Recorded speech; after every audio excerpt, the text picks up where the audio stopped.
Hi, good evening, everyone.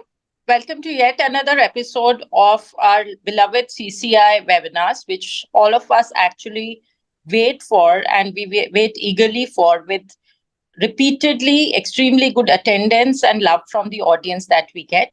So, today again, we are here to talk about one of my favorite topics, something that I'm very passionate about. And it seems like, in CCI, we are observing the sleep week.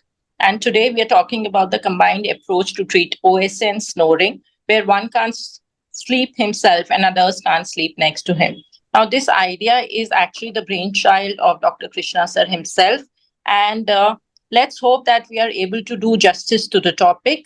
We have some extremely great faculty with us, and we are very happy to say that, of course, we have the most famous person from one of the backbones of CCI, that is Dr. Vijay Kumar Chennamchetty. Dr. Vijay Kumar, of course, needs no introduction. He has been the convener and coordinator for webinars for CCI for the longest time and has been excelling at everything that he does, apart from also including the clinical work. He has been a very dear friend and a colleague for many, many years, and I'm very happy to, share the platform with him. Next, we have Dr. S Jayaraman. Dr. Jayaraman is also somebody that I met through CCI, and I'm extremely happy and proud to be of his acquaintance. He is extremely supportive and somebody who regularly attends our CCI webinars and encourages us all to do better and actively participates in all of them. Dr. Jayaraman is actually a senior consultant and pulmonologist at Apollo First Hospitals and MGM Healthcare located in Chennai. Dr. Jayaraman is one of our very senior and prestigious and very well-known faculty in not only sleep but also in pulmonology. He is also the lead for the oncology, lung oncology at Apollo and MGM. So, welcome, Dr. Jayaraman. Right. Then we have a very well-known figure from the ENT, and it is an absolute honor for me to be able to introduce him. He is very extremely well known in the field of sleep apnea, especially amongst not only ENTs but also pulmonologists who hold special interest in sleep, and that is Dr. Seemab Shaikh from Pune. He is also the founder president of the Indian Association of Surgeons for Sleep Apnea, and Dr. Seemab is practicing in Pune. Welcome, Dr. Seemab, and thank you for agreeing to be part of this webinar. It's an absolute honor for us to have you here. Next, Dr. Anupam is a MBBS, MS in ENT. He's also a MRCS. One of the very young and dynamic ENT and sleep practitioners in Jaipur. I know him personally, and he's a very, very dynamic person, very eager to learn and to teach, very interactive. Dr. Anupam is currently attached to the CKS hospitals and Surya hospitals in Jaipur. Welcome, Dr. Anupam. Thank you very much for agreeing to be part of the webinar and sharing your knowledge with us. Thank you so much, ma'am. The flow of the webinar is actually we'll have two talks, one by Dr. Anupam giving us the ENT perspective, and the other one by Dr. Jayaraman sir giving us the pulmonology perspective, followed by which we would have a great panel discussion. So thank you again, everybody. Thank you to the audience. Thank you, Krishna sir, for conceptualizing the topic and making it happen for us week after week. And thanks again. So without further ado, let's get to the talks, starting with Dr. Anupam, please.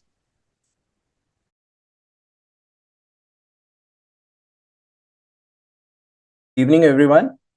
I'm Dr. Anupam, and I will be talking about the role of ENT in obstructive sleep apnea.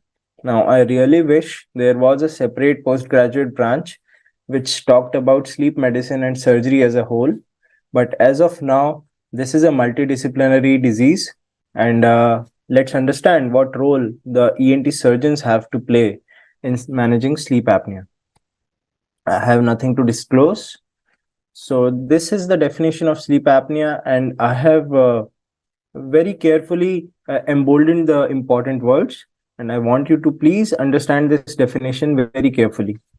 So, in the presence of an anatomically compromised collapsible airway, there is a sleep induced loss of compensatory tonic input to the upper airway dilator motor neurons that leads to collapse of the pharyngeal airway.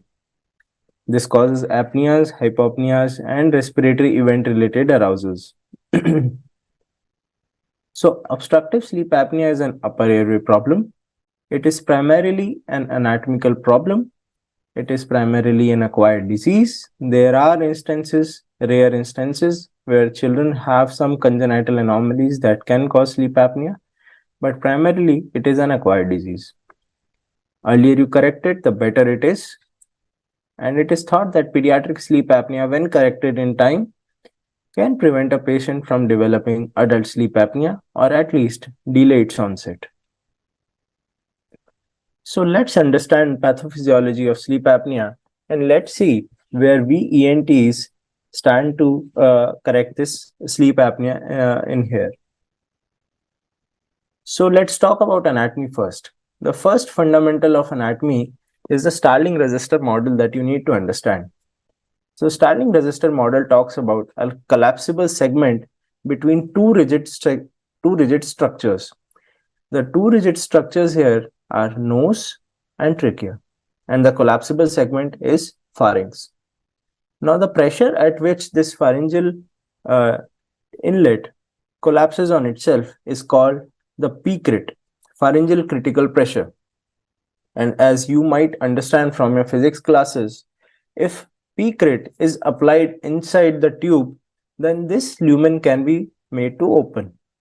So P crit is the pressure where the pharyngeal lumen will just open from its collapse. Now you see this X-ray and understand how this pliable, collapsible segment of oropharynx lies between two rigid segments. Those are nose and trachea. Now, why is this oropharynx so collapsible? It is because whole of its anatomy is dependent on just one poor bone, that's hyoid, which has no firm skeletal support of itself.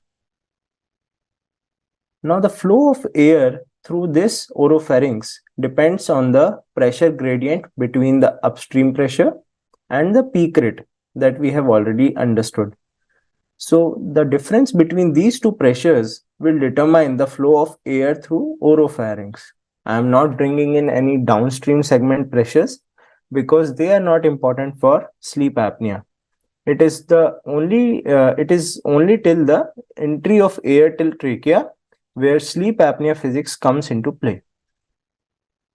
So to increase the airflow, either we can increase the upstream pressure, that is by increasing the pressure inside the nasal cavity, which can be done by a CPAP or a nasal surgery, or we can decrease the P crit, the critical pharyngeal pressure, which can be done by palatal surgery or can be done when a patient loses weight and causes parapharyngeal fat loss, that is the fat around the neck. So this causes a decrease in P crit. Both of these things will increase the airflow through the oropharyngeal lumen, and this can help a patient decrease the symptoms of obstructive sleep apnea. Fundamental 2 says that skeletal framework is as important or perhaps more as soft tissue framework. So let's see this beautiful paper that I request all of you to please go through. This paper is from my mentor Dr. Srinivas Kishore and other eminent sleep surgeons Dr. Vijay Krishnan and Dr. Vikas Agarwal. So this talks about airway, and it has been represented in this blue straw. The bony anatomy has been represented by the jar, and the soft tissue anatomy has been represented by the sand inside. Now you see, in any of the cases where the soft tissue anatomy or the bony anatomy is compromised, the lumen of the airway shrinks. Anatomy fundamental 3. Here we'll talk about Poiseuille's law, which says that the flow through a tube is directly proportional to the fourth power of radius. Now, just understand that in case you halve the radius of a particular tube, the flow will decrease multifold. it will become 1 by 16th of the initial flow. So this is where the importance of tackling static obstructions in the airway comes into play. Now, what are these static obstructions? These are as follows. In the nose, it can be a deviated nasal septum, turbinate hypertrophy, presence of nasal polyps, adenoid hypertrophy, presence of concabulosa, or any other anatomical obstruction. Similarly, in oropharynx, there can be tonsillar enlargement, lingual tonsillar enlargement, bulky tongue base, bulky uvula, presence of lingual thyroid, any other mass. In hypopharynx also, there can be any malignancy, any mass, or there can be skeletal issues like retrognathia, micrognathia, which can cause decrease in the radius of the airway, and this will decrease the flow multifold, as I have already shown you. Now, this is anatomical fundamental 4, which talks about Bernoulli's theorem. This says that the narrow collapsible part of the tube will collapse further in case there is an increased effort by the chest wall to suck in air. Now, you can really understand, in case airflow to the chest decreases, it will further try to suck in air, and this causes oropharynx to collapse further. Now, in case there are conditions like COPD, asthma, or just an increased visceral fat, this will cause the chest to pull in much harder. And this causes an increased tendency of oropharynx to collapse on itself. Now, let's talk about impaired muscle responsiveness. Impaired muscle responsiveness is one important pillar of causing obstructive sleep apnea. So let's talk about the physiology fundamentals here. The first fundamental says that there are multiple respiratory centers in the brainstem, and the most important center here is the dorsal respiratory group, which regulates the inspiration and the expiration of human respiration. So this dorsal respiratory group primarily is driven by its chemoreceptors, which are further dependent on CO2 or carbon dioxide inside the cerebrospinal fluid. So an increased in negative intrapharyngeal pressure along with hypercapnia, as we have seen in the previous slide, will give rise to genioglossus muscle activation, and this causes a dilation of the airway.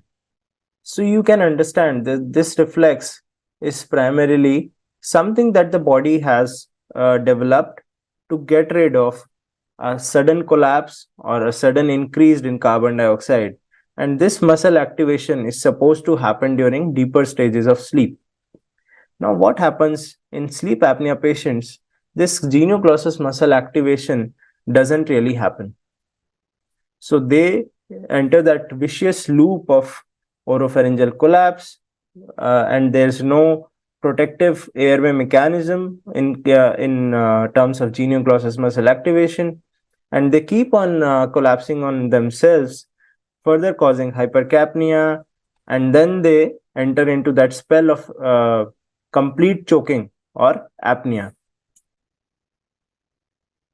So this is a beautiful paper by Dr. Sushil Patil and team, which says that compensatory neuromuscular responses are really what is standing in the way of poor anatomy and obstructive sleep apnea, while the mechanical loads like static obstructions, like increased visceral fat, in poor lung conditions, all these factors will take you towards on a path of obstructive sleep apnea. Compensatory neuromuscular responses like genioglossus muscle activation will try to counter that. And it is after a while when these muscular responses fail when the patient will enter the stage of sleep apnea. So what are the principles of treatment here? So we'll take it step by step. We have understood anatomy and physiology by now. An ENT, pulmonary, and a dental evaluation of every obstructive sleep apnea patient is a must. Removal of any static obstructions is to be done by an ENT if they are the primary cause of sleep apnea. So this is the usual cause of sleep apnea in pediatric and young adults. You can see adenoid enlargements, tonsillar enlargements, nasal polyps. All these sort of things are very common in young adults and pediatric population. And primarily, an ENT intervention may relieve their obstructive sleep apnea symptoms. In case of a purely dynamic obstruction, let's say where there's no static obstruction but the palate is collapsing on itself, then PAP therapy is the treatment of choice. Surgery can be offered, but only to non tolerant, non compliant, and highly motivated patients. Surgery, primarily nasal surgery, can also be offered to bring down the PAP therapy pressures. This improves patient comfort and compliance with PAP therapy. So, what is the role of surgery in sleep apnea? We can tackle the static obstructions, like you can see a nasal polyp in here. We can correct anatomical anomalies like soft tissue corrections, skeletal corrections, or there can be multi-level surgeries which tackle multiple level of obstructions. And the new kid on the block, that is a hypoglossal nerve implant, which is not yet available in India, but I believe in the coming few years, we'll have this modality of treatment as well. So how does an ENT surgeon assess for a surgical candidate? We first do a awake fiber optic nasolaryngoscopy to rule out any static obstructions, any mucosal edema, any discharge. We get a CT-PNS done to evaluate for complete sinonasal anatomy to find out whether there are any sinusitis, any secretions. And we do a drug-induced sleep endoscopy, which I'll be coming to in the next slide. So this is how a drug-induced sleep endoscopy is done. I'll show you a brief video. The patient has been given dexmedetomidine to make him get sedated, and we enter the nasal cavity, reach till the level of palate, and wait for the patient to start snoring. Now you can see that the palate is causing that particular specific flutter of snoring. As we go in, you can see that the tongue base and the epiglottis are also collapsing on the laryngeal lumen. So this is how we find out which part of the airway is collapsing when we do a drug-induced sleep endoscopy. So why don't we hear more surgeries for sleep apnea? Because it's a very new field with evolving experience, and we still don't know how our long-term outcomes are.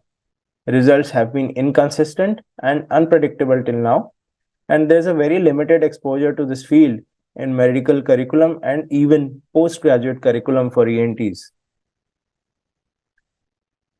I wish to draw your attention to this very important slide, which says that surgery and CPAP can be compared in terms of effectiveness and adherence. Now, I totally understand that CPAP, shown in yellow here, is 100% effective when used regularly.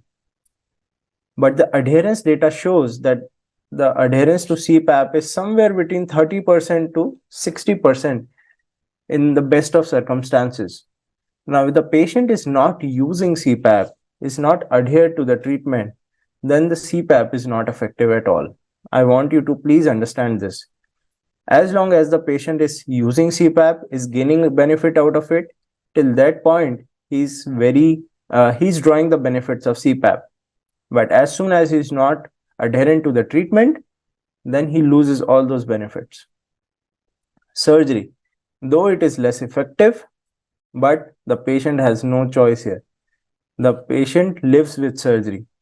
So you can compare both these modalities in this aspect, and please, it's time that we realize that every patient is different and every patient needs an individualized treatment. And we need to see what treatment will suit this particular patient. If the patient is adherent to CPAP therapy, then excellent. You cannot offer a patient a better modality of treatment. But if the patient is not adherent to CPAP, not tolerant to CPAP, or is not just drawing benefits of CPAP, then surgery can be offered. Now, these are the factors that we see when we consider a patient for surgery. We consider its patient motivation, we consider patient's own preference, what is the BMI of the patient, how is the anatomy of patient, how are the habits of patient, is he a smoker, is he a drinker, what are the comorbidities he's dealing with, what are the expectations of patient's family, how is the surgeon's expertise, what are the risk of surgical complications, whether the patient is agreeing to the risk. So all these factors have to be taken into account, and this particular talk is too small to go at length to talk about surgical complications or how to evaluate for surgery in sleep apnea. But here I just wanted to give you an overview regarding sleep surgery. So what is the road ahead? Due to various modalities like drug-induced sleep endoscopy, sleep surgery is evolving at a rapid pace, and we can expect more and more sleep surgeries to happen in future. You can expect customized sleep surgeries to happen more often than the traditional and infamous uvulopalatopharyngoplasty, which was a packet made, just a one-stop solution in the olden days, but no more. It is not done anymore, and very customized sleep surgeries are done based on what DICE shows us. Wherever there is a collapse, we can address that particular part of the airway. You can expect surgical results in the right selected cases to match that of CPAP. And you can expect more and more patients asking for surgeries in future to get rid of CPAP, because let's all agree that CPAP use is not that easy. So I thank you for patient listening. And if you have any queries, you can drop me a mail on this particular email ID. Thank you.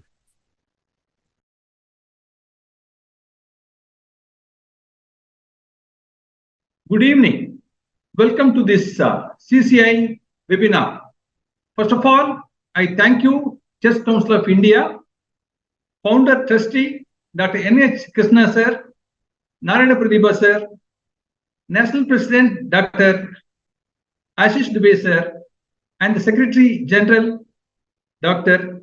Anil Maske Sir, Webinar Coordinator Dr. Chennamchetty, and the leaders of CCI, Dr. Kirat, Dr. Shivani, Dr. Nitin, all the leaders, Namaste, with your blessings. I am starting my presentation today. Today's topic is snoring and OSA, sleep disorder breathing, pulmonologist perspective. I am Dr. S Jayaraman, Senior Consultant. Thank you, Shivani, for this wonderful introduction. Thank you. You all know very well, snoring is a spectrum of sleep disorder breathing. Snoring is the first spectrum. You know very well about that. Snoring is an abnormal respiratory sound during sleep. This sound due to turbulence of airflow in a narrowed airway, vibrations from the upper airway wall causing the snoring sound. There are two kinds of snoring. Simple snoring due to common cold, allergy, or infection, or anatomical abnormalities like a deflected nasal septum, etc. And we have important thing is a sleep apnea snoring. This is habitual snoring. Breathing passage, mainly the retropalatal and retrolingual areas, narrows while sleeping and produce partial or complete blockage of the upper airway. You all know very well snoring. You ask any layman, they said snoring in sleep is a good sleep. But as a medical profession, we know that snoring is a blockage in the upper airway causing lot of issues. So such a low awareness among the snoring and the sleep apnea. So the snoring and sleep apnea is a very much under-recognized, under-diagnosed, under-treated condition. So this platform is a wonderful platform. Thanks Dr. Krishna sir for this wonderful webinar every Thursday. Thank you. Coming to the subject, obstructive sleep apnea. Obstructive sleep apnea, also called obstructive sleep apnea syndrome, the most common types of sleep apnea. It occurs when there are repeated episodes of complete or partial blockage of the upper airway during sleep. Complete block, we call it as apnea. Partial blockage, we call it as a hypoapnea.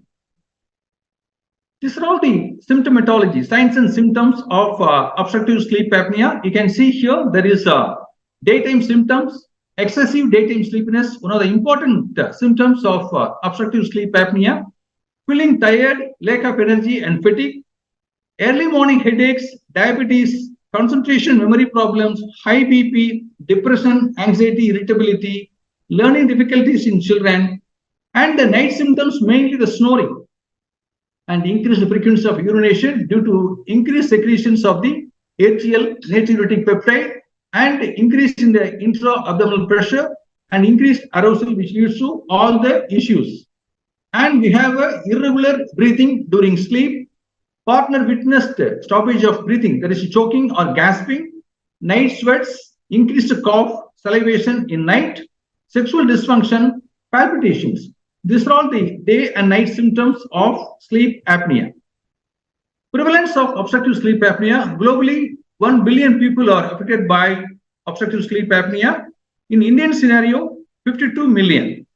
In India, 52 million people are suffering from AHI of more than 5 events. That is a mild to moderate disease. And 29 people are suffering from AHI of more than 15 per hour. That is a moderate to severe OSA. This is the phenotype of OSA. You can see very clearly here. That is there are 3 hereditary traits regulating the main structures. That is hereditary traits regulating upper airway structure, hereditary traits regulating facial structure, hereditary traits regulating the ventilatory sensitivity. So based on this, there are 6 phenotype clinical presentation. One is the REM-related apnea, obesity-related apnea, position-dependent apnea or POSA, apnea with hypersomnolence, complex apnea, and asymptomatic apneas. These clinical phenotypes are very, very important for the precise diagnosis and precise treatment. Nowadays, we are in the era of precision medicine. So, phenotype are very, very important, helpful to identify the correct treatment, correct diagnostic tool and treatment modalities. For that, these all things are very, very important. In OSA, there are 3 major clusters in sleep apnea. One is the disturbed sleep group and minimally symptomatic group and excessive daytime sleepiness group. The disturbed sleep group predominantly we see in female populations. They have insomnia and lack of sleep, fatigue, tiredness and all. The minimally symptomatic group people are no symptoms of any snoring or daytime tiredness, sleepiness, but they have a comorbid conditions of uncontrolled hypertension, fluctuating sugar level, uncontrolled diabetes, dyslipidemia, etc. So we have to do the evaluation, sleep evaluation properly and do the sleep study and confirm these patients. Majority they have proven as a sleep study positive. And excessive daytime sleepiness group, majority in a men, obese person, they have a more tendency to have this kind of the phenotype group. So among these, a lot of clinical features, and we'll see one by one. This slide shows the pathophysiological mechanisms of apnea, that is OSA. There are main events, apnea and hypopnea, which leads to sleep fragmentation, hypoxemia, negative intrathoracic pressure, which leads to sympathetic surge, which causes release of catecholamines, noradrenaline, adrenaline. It affects over the hemodynamic effect on the cardiovascular system, oxidative stress, inflammation, endothelial dysfunction, hypercoagulability, and endocrine dysfunction. This directly leads to the cardiovascular diseases like hypertension, coronary artery disease, congestive heart failure, arrhythmias because of hypoxia, cerebrovascular accident, stroke, and pulmonary hypertension, which eventually leads to cardiopulmonary. This endocrinopathy mainly insulin resistance and diabetes mellitus.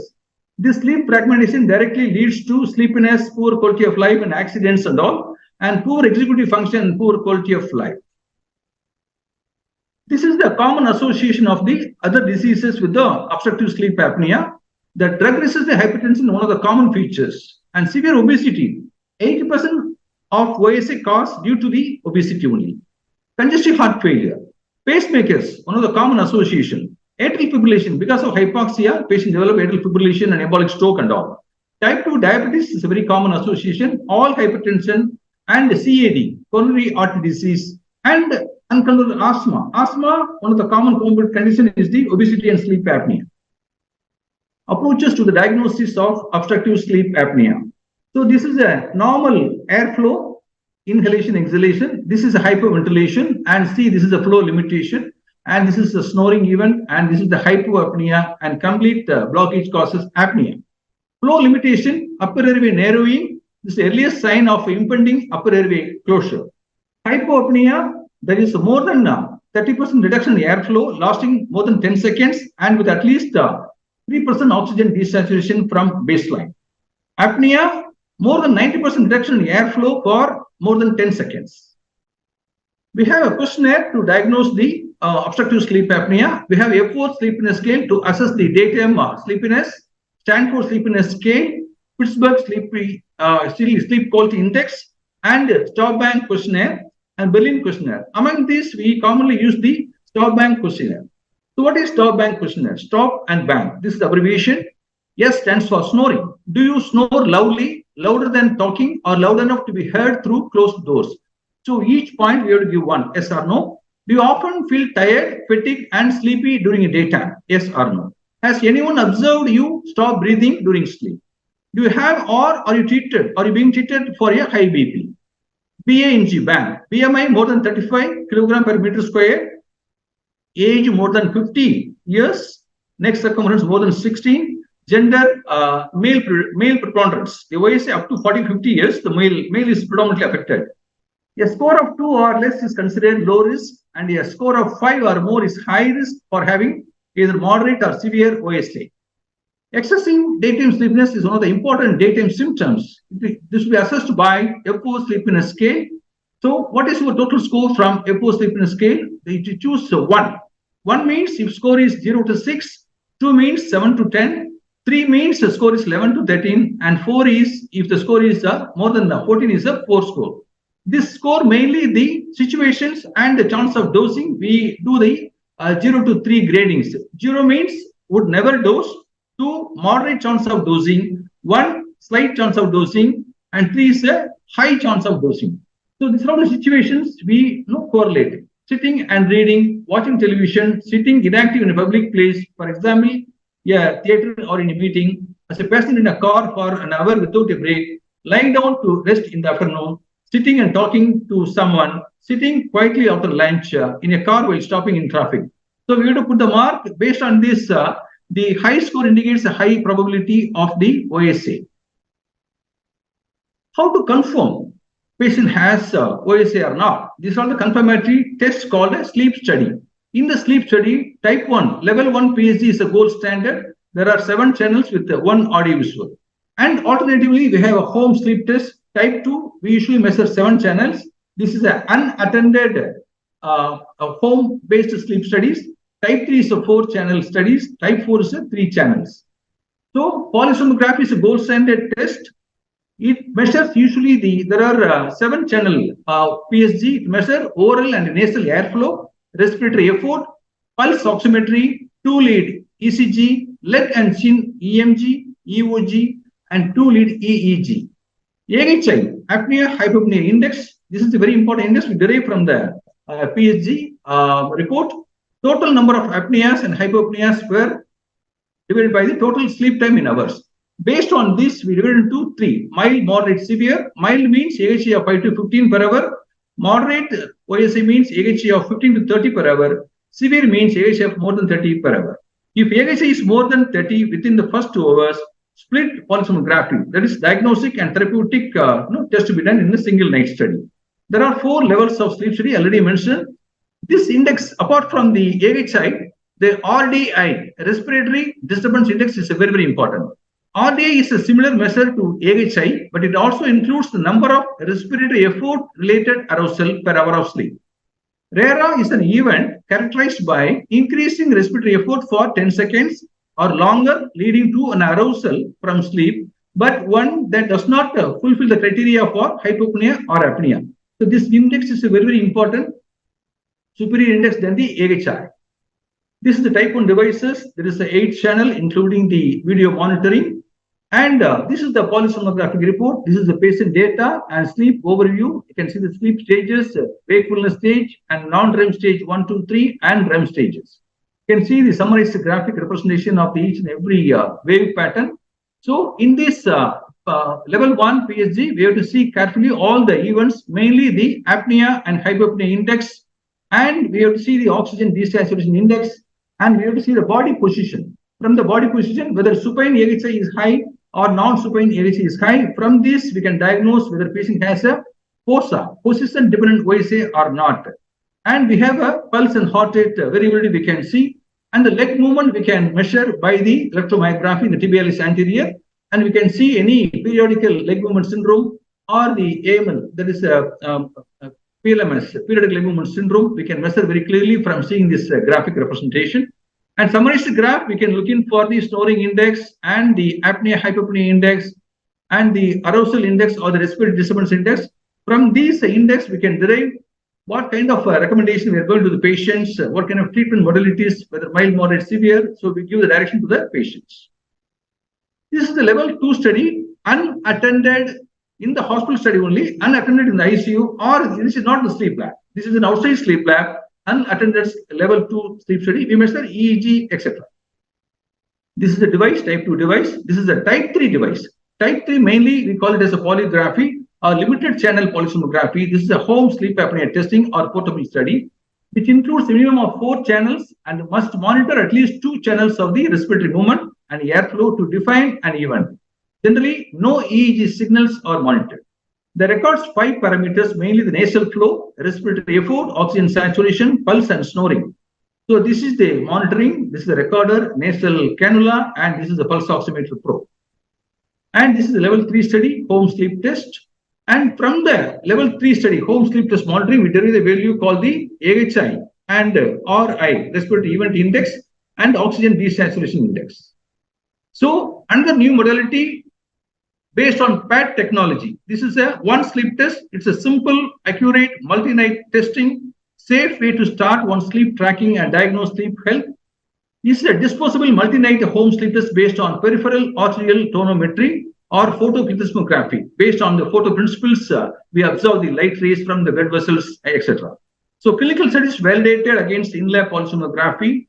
One sleep test showed high correlation with the in-lab polysomnography. The European and the US FDA approved this study. This is a level 3 home sleep test monitoring study. This is a sleep study report of the one sleep test. You can see here, this is SpO2 and photoplethysmography, pulse rate and activity. From this, we can derive oxygen desaturation index and the apnea hypopnea index. OSA diagnosis, the level 1 PhD is a gold standard. There are a lot of centers, this test is not available. If not, PhD level 1 is not available, means we will go for the level 2 or level 3 study. The home sleep test monitoring mainly indicated for the high probability in a pre-test evaluation and no comorbid conditions like congestive heart failure or COPD or severe respiratory acidosis, type 2 respiratory failure, and no other associated other sleep disorders like neuropsychiatric related sleep disorders like PLMS and all. If there is no, we can do the level 2 study. This also well accepted and recently making its way, that is called a PAT technology based test. Once you diagnose is confirmed, patients having a OSA, so what are the management treatment options for the obstructive sleep apnea? That is conservative measures, mainly weight loss, medical management and surgical management, alcohol cessation, position therapy. In the case of level 1 PhD, if you find the supine AHI is very high, in non-supine OSA, or non-supine is normal, so we can advocate this position therapy and nasal decongestion or one of the supportive management for the sleep apnea. And PAP therapy, positive airway therapy, positive airway pressure therapy is a gold standard first-line treatment for obstructive sleep apnea. Continuous positive airway pressure. This first described by Professor Dr. Sullivan et al. In the Lancet in 1981 as a treatment for OSA. Works as an air splint to maintain upper airway patency during sleep. Most effective non-invasive therapy. This is the Professor Dr. Colin Sullivan, inventor of CPAP in 1980. PAP therapy mechanism keeps airway open. There are different types of positive airway therapy. CPAP, continuous positive airway pressure therapy. APAP, or the auto-adjusted or auto-titrating or automatic positive airway pressure. Bilevel or BiPAP, mainly indicated in the case of intolerant to CPAP or high pressures required during the CPAP or associated conditions like COPD, severe type 2 respiratory failure, respiratory acidosis, or obesity hyperventilation, we have to go for the bilevel support. Those who benefit from automatic or auto-titrating positive airway pressure therapy is the in APAP, that is auto CPAP. We can measure the pressure identification and verification, and positional or REM-related OSA, bariatric patients and patients who drink alcohol. So APAP works very well when you compare to the conventional CPAP.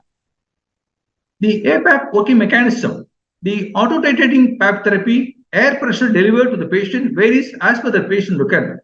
A dynamic device and pressure varies depending on the patency of the upper airway pressure would change in the following events: snoring, apnea, hypopnea, flow limitation, and upper airway impedance. This is the full face mask, and this is the nasal mask, and this is the nasal pillows. There are various facial interfaces available nowadays, and this is the various CPAP and BiPAP machines. And this is the nasal insert. This is a chin strap. Those who are having a mouth breathing, we can use this chin strap. Finally, the take-home messages from this presentation: OSA is a condition which is highly prevalent across the globe, with India being one of the top countries in OSA prevalence. Timely diagnosis and management of OSA is imperative to avoid further complications in the patient.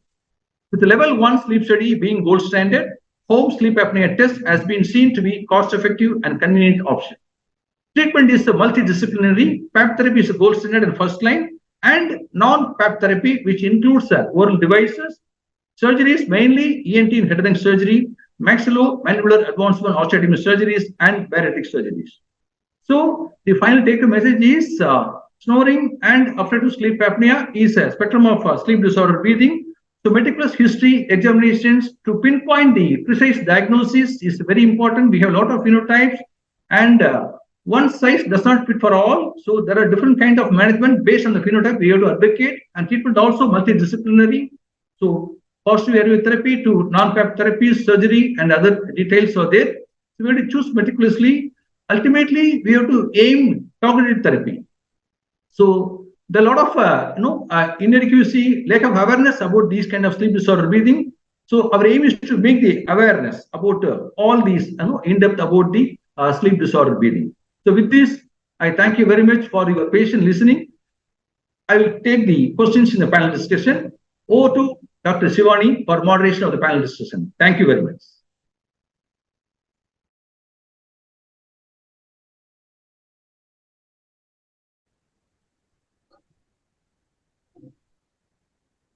Thank you to Dr. Anupam and Dr. S Jayaraman for such a captivating talks. And we realize that, there are such few ENT surgeons who super specialize in obstructive sleep apnea surgeries. And it is a great feeling that we actually have two of those rare few people present with us today. One, somebody who's extremely senior, and one who's budding and dynamic at the same time. So thank you again for the interesting conversation and talk, and it was very, very enlightening for all of us. With that, I would also like to introduce Dr. Shilpa Jain. Dr. Shilpa Jain is a senior consultant attached to the very well-known Criticare Asia Hospital in Mumbai. She's an extremely brilliant and energetic pulmonologist who has actually stepped out of her comfort zone, has to be present for this webinar today. So a heartfelt apology and thanks, Dr. Shilpa, for making it. And with that, I like begin the panel discussion. So we'll again start with the ENTs first. Dr. Anupam, I'll come back to you, asking you the first question. Even though Dr. Jayaraman and you have beautifully summarized it, but maybe in a brief few lines about what exactly is the definition of obstructive sleep apnea? Thank you for the question, ma'am. So obstructive sleep apnea, ma'am, is a condition wherein a patient stops breathing or maybe has episodes of desaturation during deeper phases of sleep. Now, this problem, I would like all of you to please understand that this is a problem very specific to humans that we have acquired over the course of our evolution. Pharynx, on one hand, helped us communicate with our other fellow beings better, and that's why it got developed in us humans. But on the other hand, it was a pliable tube between two rigid structures, and it has a tendency to collapse when it gets lack of tonic input during deeper stages of sleep. So a lot of factors of modern living contribute to promoting sleep apnea, like allergies, drinking, smoking. And as Dr. Jayaraman very beautifully pointed out, there are so many mechanisms that obstructive sleep apnea encompasses, and there are so many treatment modalities out there.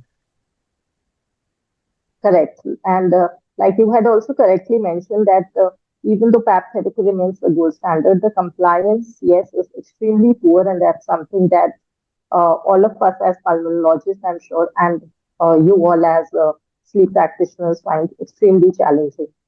So definitely coming to Dr. Vijay Kumar. Dr. Vijay, would you like to tell us what are the symptoms of sleep apnea? Although there was a beautiful slide that Dr. Jayaraman had actually, put up, but would you like to summarize it for us?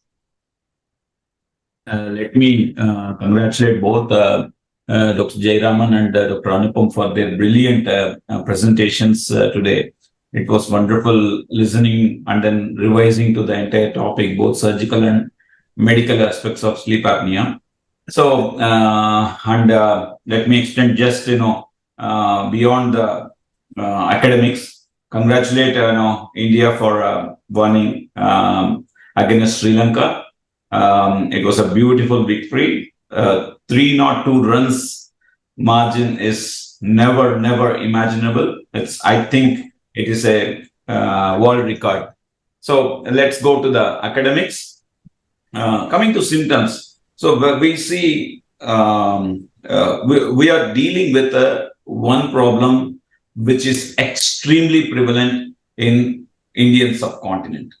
So you name, I think, predominant patients who are coming to the hospital, and then those who are getting admitted into the hospital, they do have probably part of the sleep apnea. Either they may be, belong to the spectrum of either habitual snorers to the severe sleep apnea. We have to analyze to which category these patients belong. So majority of our patients, they come with, first of all, snoring. Second important, excessive daytime sleepiness due to the sleep fragmentation that happens because of obstructive sleep apnea. This predominant complaint will be extreme fatigability and then excessive daytime sleepiness. And Jayaraman has very well explained in his slides that the role of Epworth sleepiness scale in as a screening tool for identifying the excessive daytime sleepiness. And the other very important points that we need to understand in our clinical practice is, apart from this snoring and excessive daytime sleepiness, they also have mood disturbances. They have easy irritability, and they will be having a lot of other comorbid conditions because of neglected sleep apnea being untreated for the past many years. Over to Shivani. Thank you for beautifully summarizing it. So I'll move over to Dr. Seemab Sheikh. And Dr. Seemab, I'm sure our audience is as eager to hear you out as we are. And since we are not only talking about obstructive sleep apnea today, we are actually also talking about snoring. And, Dr. Anupam has touched upon it, Dr. Swamy Jayaraman has touched about it. But, there's how we, at least as pulmonologists, perceive it, that not all snorers are sleep apneics. But we'll be very interested in knowing the ENT perspective to it, please. Thank you, Dr. Shilpa. Thank you. Yeah, thank you for getting me on, and a big thank you to the entire team of CCI. It's lovely to be here. Congratulations, India, for starting off. So let me put it like this. When you start a niched practice, like some of us do, when you're in a very niche practice, you will see a lot of people approach you just because they know that snoring has got some kind of a treatment, right? But as has been rightly pointed out by people before me, the incidence of snoring and sleep apnea is very huge in our country. There's no documented. Unfortunately, that's something which is very sad. We really need to have proper database statistics in India. That's what we are working on right now. And I'll just come to this point a little later. But let's say you have a patient of snoring. You've got to understand that a lot of us generally snore, like you said, maybe with simple URTIs. A lot of people snore post alcohol. A lot of people snore post exhaustion out of something. So are these the snorers that we are actually trying to treat? That's where we've got to understand that. Absolutely not.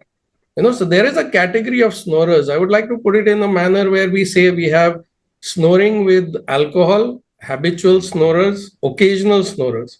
But for me, any snorer, when I'm extracting history out of them, and if the snoring is associated with anything, and I'll put it in a very broader perspective, anything which kind of destroys his quality of life quotient.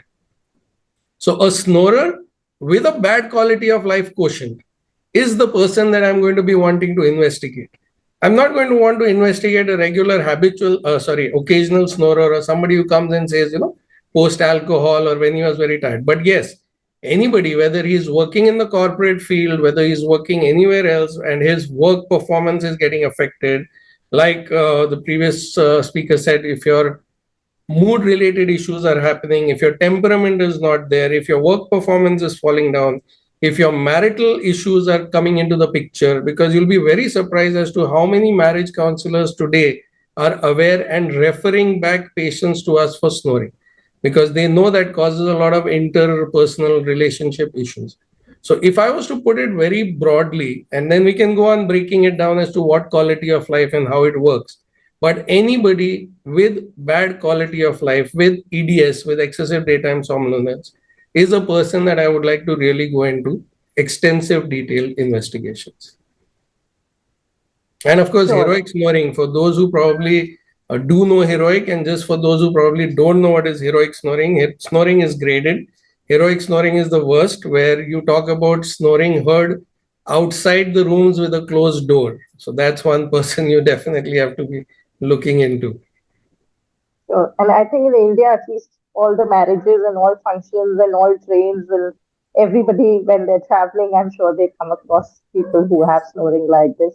And somehow we've always lived with the myth कि वो karate ले रहा है मतलब चैन की नींद सो रहा है. And I think occasionally it also becomes difficult to break that myth. So very well put, sir. And I think you would agree that, and not to give people ideas, but like you correctly said, that even overseas, snoring and sleep apnea can be a major cause for divorces as well.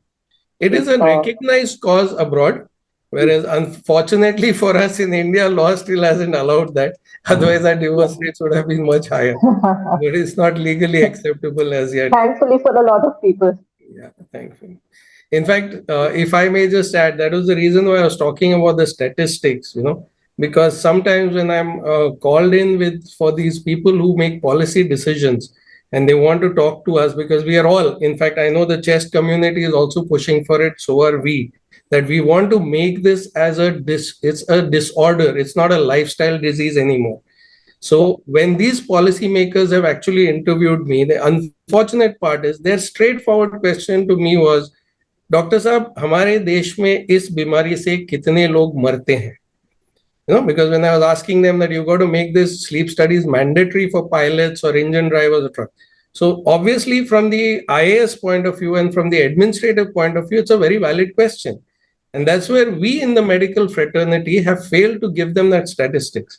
So the only answer that you can actually have for this is that if every death certificate in a hospital is certified as death due to cardiac arrest secondary to respiratory failure, then where are you going to get statistics for OSA from? I agree, sir. And also, I think the awareness in the periphery, even amongst doctors, is so low that most times actually, people don't even think of sleep apnea. So, identifying and recognizing it as a disorder is actually, I think, currently a very far-fetched thought for us.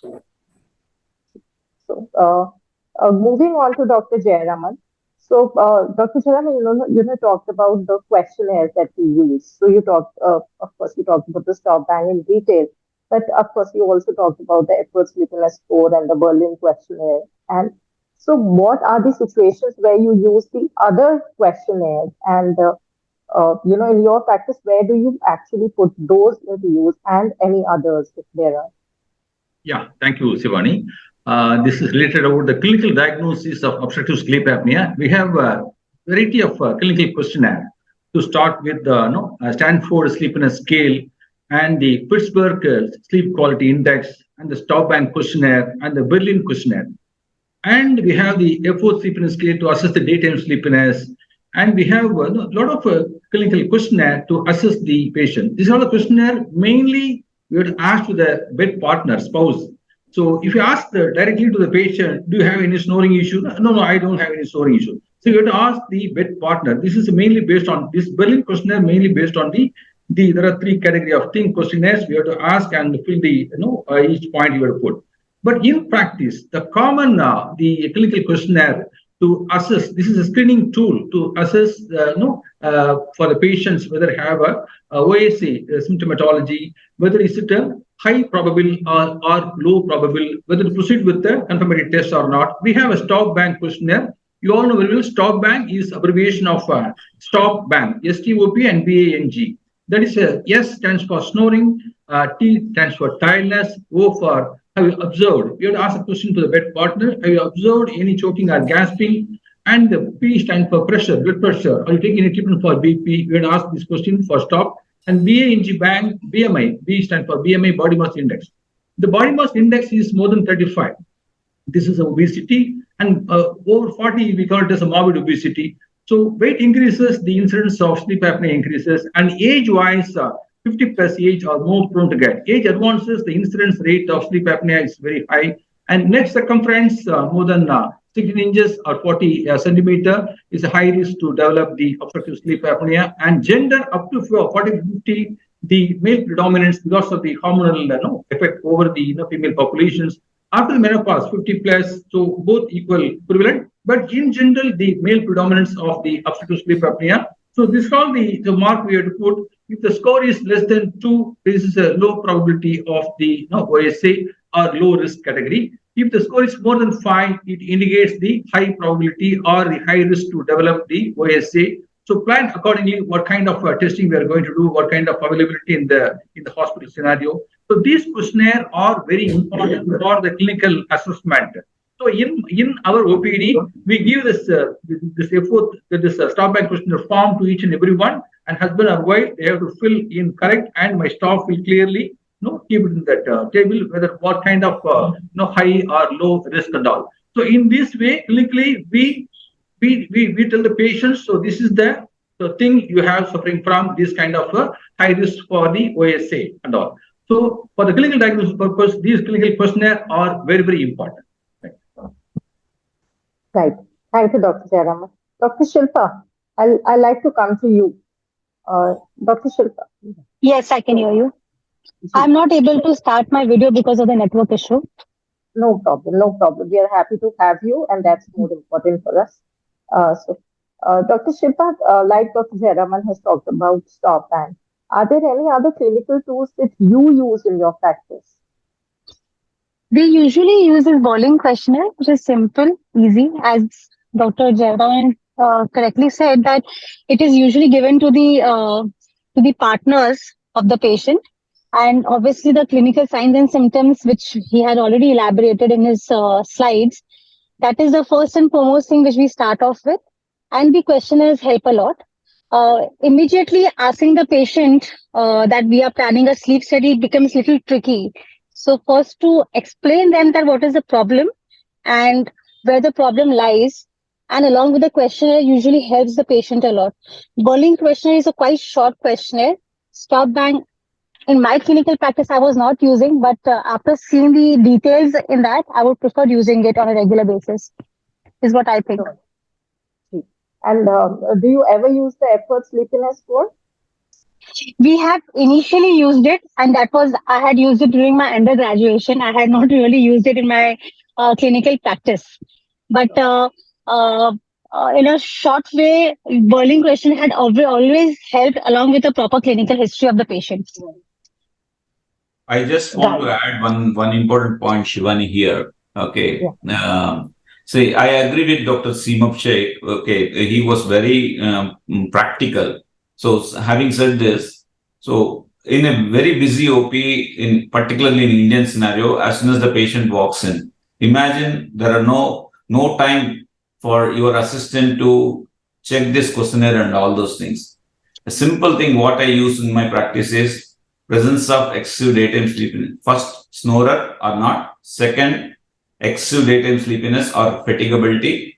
Third, witnessed apneic spells. And fourth and most important thing is presence of irritability, as we asked, by presence of any anger or easy frustration, these kind of things. These four important things, I repeat: snoring, excessive daytime sleepiness, witnessed apneic spells, and presence of easy irritability. These are the things are extremely useful. We have done my postgraduate is doing a small thesis on this as well. These are the very, very important points in clinical practice, in a busy routine clinical practice. Over to you. So don't these patients also show increased frequency of micturition in the night, and some of those findings which has been commonly seen after obviously digging the history, that is when they start saying. Before that, so they don't even really end up commenting that they are heavy snorers. But there are some of the other signs also. Like they usually say that, okay, we get up almost 4 to 5 times a night during our sleep, and not necessarily all are diabetic. So usually diabetes patients do have, but unusually these snorers have these kind of findings also. If we go into detailed history. Right, absolutely, Dr. Shilpa. Absolutely agree that they very frequently would talk about, disturbed nighttime sleep, whether it is to, waking up to micturate or getting up with the parched throat, wanting to drink water and feeling restless, or just tossing and turning in bed is also something that the partner would often also say that, they don't have a restful sleep and they toss and turn a lot. So I think absolutely. Yes, sir. Sorry, if I may just add, I mean, I couldn't agree more with Dr. Chennamchetty on this point, because, I feel personally, and even in our circles that we talk about, that these questionnaires have been given a little over importance than is actually needed. See, let's try and get a very good understanding of the questionnaire. What is it needed for? It only tells us about sleepiness issues, right? Or about probability of getting a sleep study done for this patient. So fine, Shilpa is right that maybe for convincing you want to do it, that's fair enough. But academically speaking, it's a very subjective evaluation. And if you've been in the field and if you see these kind of questionnaires, let's say I do a questionnaire with patient A in first week of January, and if I ask him to mark it again in, say, March end, his markings will be different because he doesn't remember what he's marked earlier. So it's too subjective to compare at a later date, number one. Number two, what happens is with the ESS, the scenarios that have been mentioned are far very difficult for us to get in our Indian setup. I mean, I can't imagine anybody having to be even think of falling asleep at a signal. There'll be 10 people honking for behind every 2 seconds, every 5 minutes. So that's not a very practical scenario in our situation. So what we at ISSA have probably tried to do is we're trying to, get the questionnaire a little modified as per Indian scenarios and get it out in different languages across the country. So we would probably remove these kind of scenarios by sitting at the, a signal and waiting to fall asleep, or we would continue to have the TV falling asleep and things like that, fine. But all of us, I'm not just talking about ISA, all of us dealing with sleep apnea in the country need to come out with something a little more suited to the Indian scenario and not give so much importance to these these questionnaires as is being given. I'm not saying rubbish them off. Please don't get me wrong. I don't want you to go back with the idea that I'm rubbishing them away. They have their place, but don't give them over importance. Shivani, you are muted. You're muted, Shivani. But sir, surprisingly, what I really see is sleep apnea is just a tip of the iceberg, because patients still know that, okay, they're asthmatics, they're having breathlessness, they're having XYZ symptoms from chest point of view. But for them, sleep, snoring, mild fatigueness is a very casual thing. when the patient is asked, they're like, हाँ एक दो दिन से तो लग रहा था, but not on a regular basis. Okay, sometimes I snore because I'm too tired, because they are not able to really gauge the intensity of the problem. As Dr. Jairam correctly said, that all these things should be made mandatory. It is so difficult to explain them that this is a genuine disease kind of a thing, rather than saying it is just a lifestyle disorder of yours, just lose weight and you'll be fine. It is very difficult to explain the patients on these lines.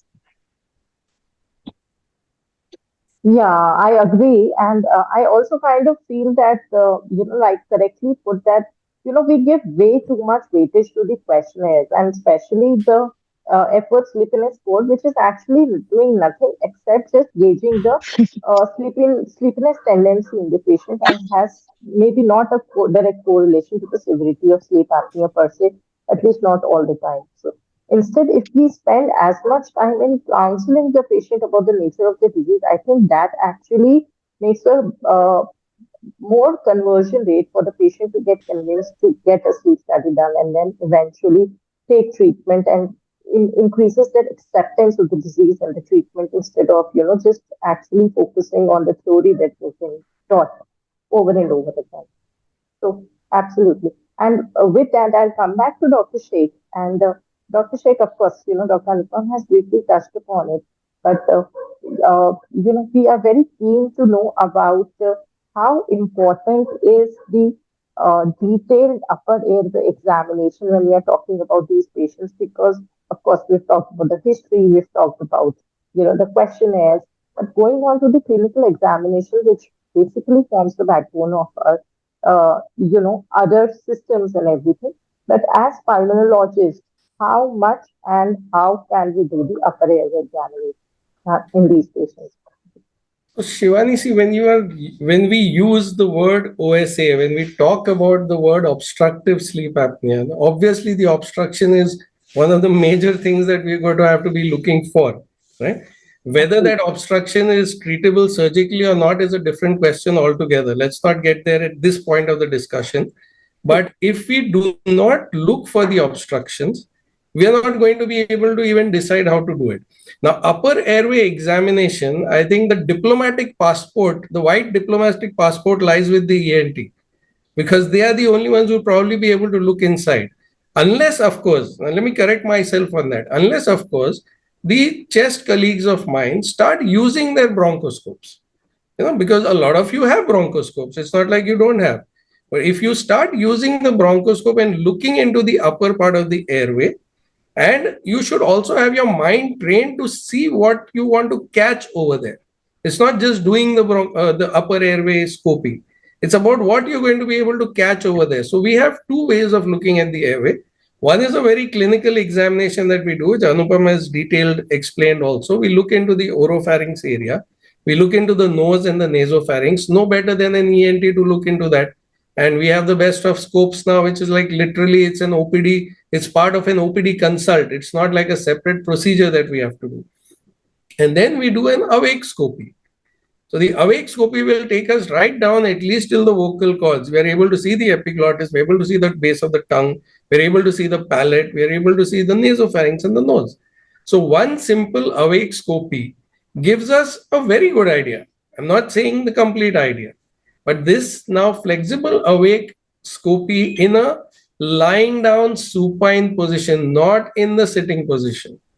Okay, this is very important. So you do a flexible awake scopy in the lying down supine position. And we are recommending as ENTs amongst our and when we teach our youngsters, we say that this has to be part of your routine examination. This is not to be a separate procedure. So it's like a pulmonologist will talk to the patient, see the history, and then auscultate. That's part of his examination. So an FNLP is supposed to be a part of our examination when we're doing it for sleep. Right. So I think that makes us very happy that, there's one more use to our bronchoscope that you can put them to. So thank you. Pediatric bronchoscope. Please use a pediatric one, not an adult one. Correct.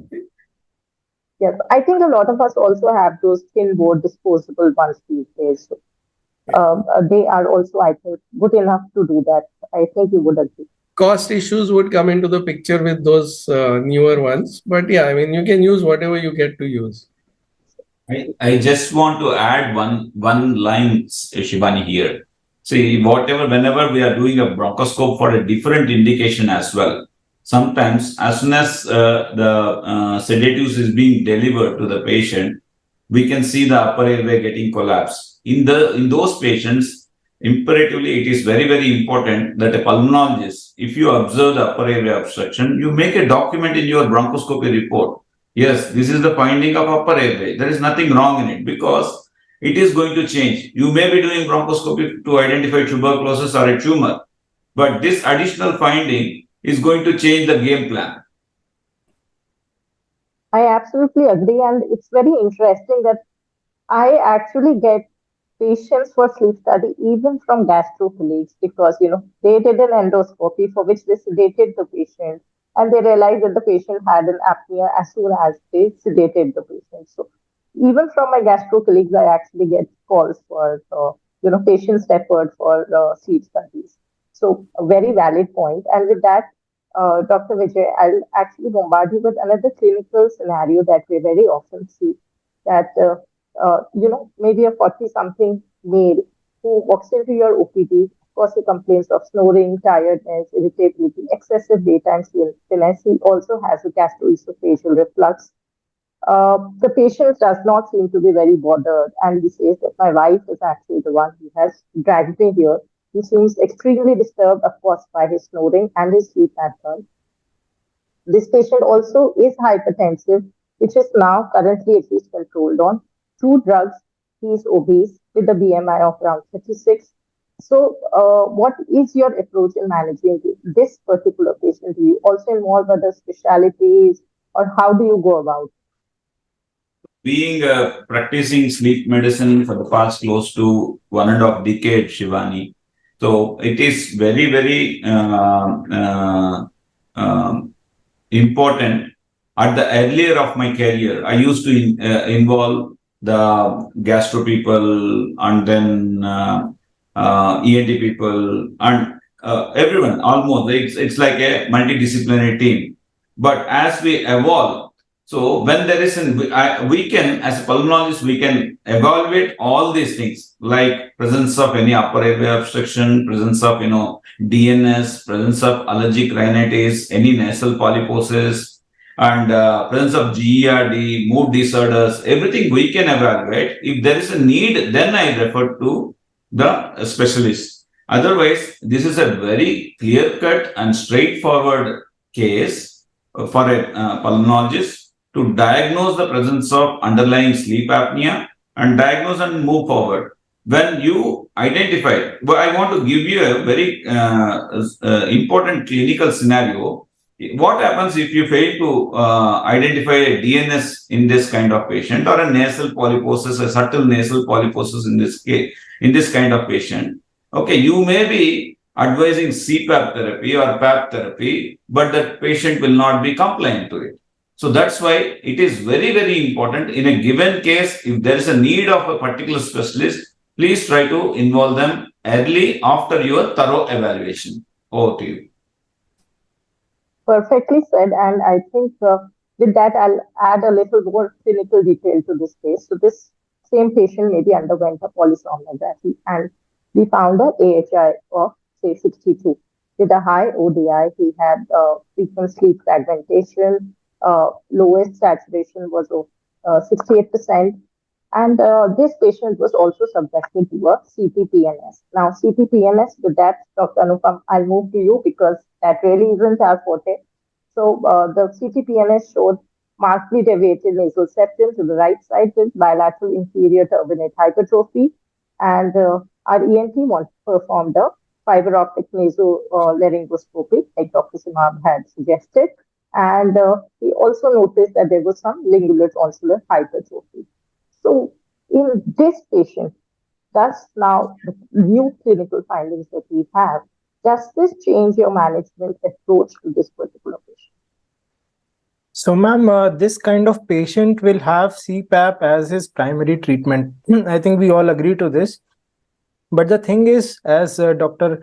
Chennamchetty very rightly pointed out, this kind of patient will have extremely high CPAP pressures, and those pressures may be very difficult in the long run for the patient.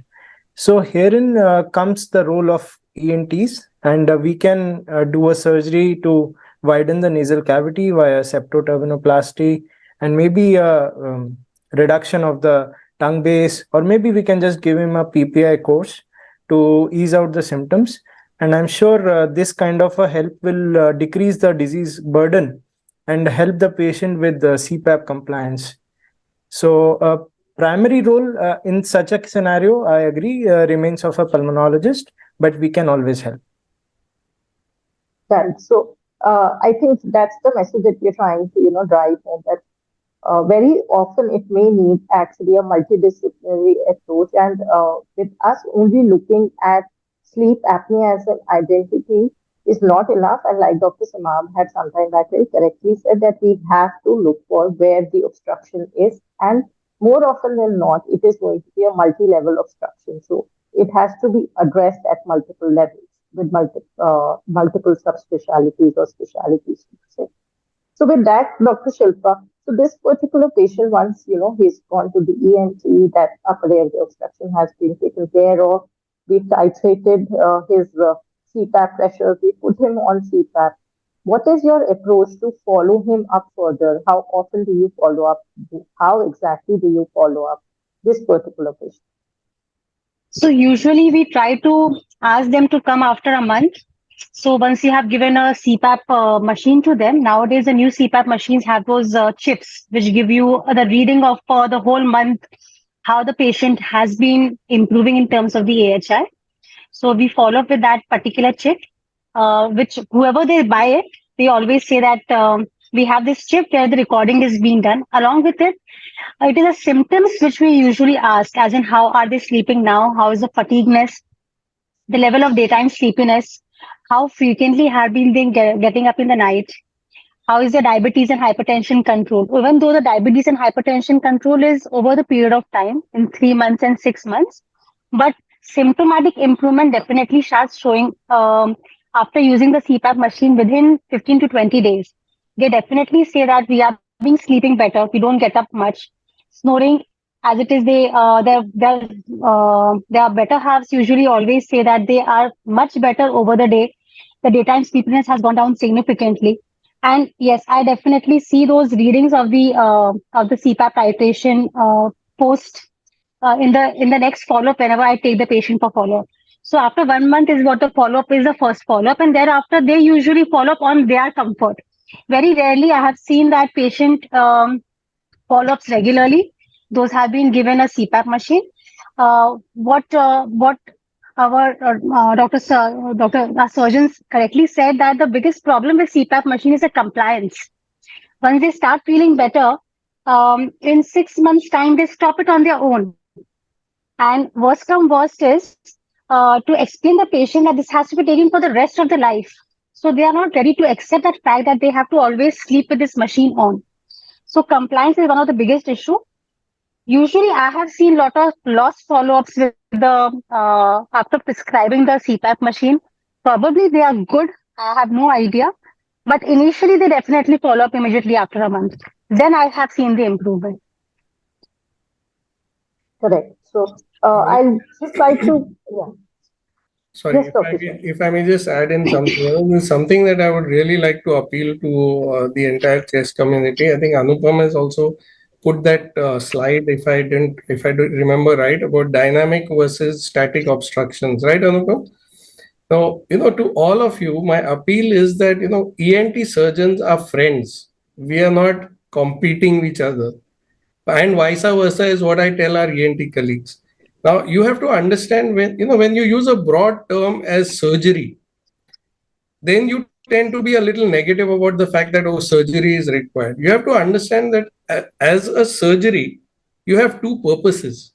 The surgery can be to improve your CPAP usage. It does not necessarily have to be a surgery for sleep apnea. So that is where we come in as friends. We don't come in as a competitor to say, okay, CPAP nahi chahiye, surgery chahiye, or surgery is better, or CPAP is better. So, please keep that attitude of a joint kind of a understanding. So in this particular case that you have brought out, I may tend to differ here a bit. I would definitely say yes, I would put that patient up for CPAP, but before I put the patient up for CPAP, I would have had my ENT colleague have a look all the way down, making sure that his epiglottis is not collapsing. If time permits, I'll show you a video how the epiglottis collapsing can make the CPAP worse. And then I would not wait for a month or so for this patient. I would ask them to report back to me within a week or 10 days with an idea of how comfortable they are with CPAP.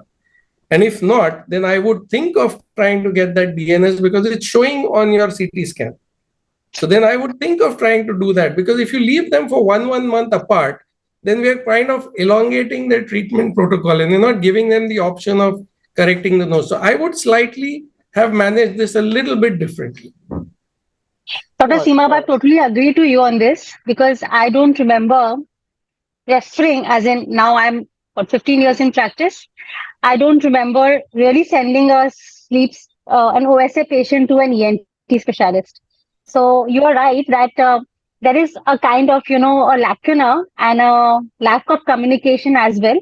That why aren't we able to work in sync rather than, just taking up the thing, curing it over, forgetting it.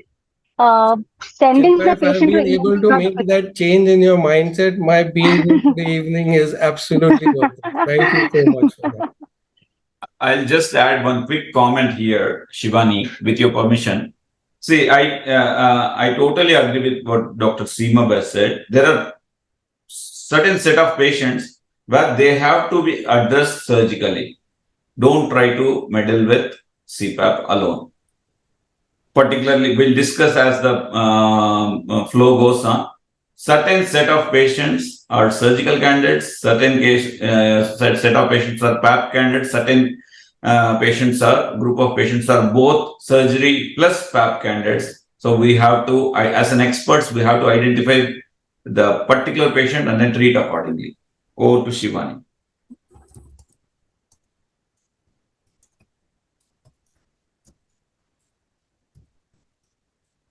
I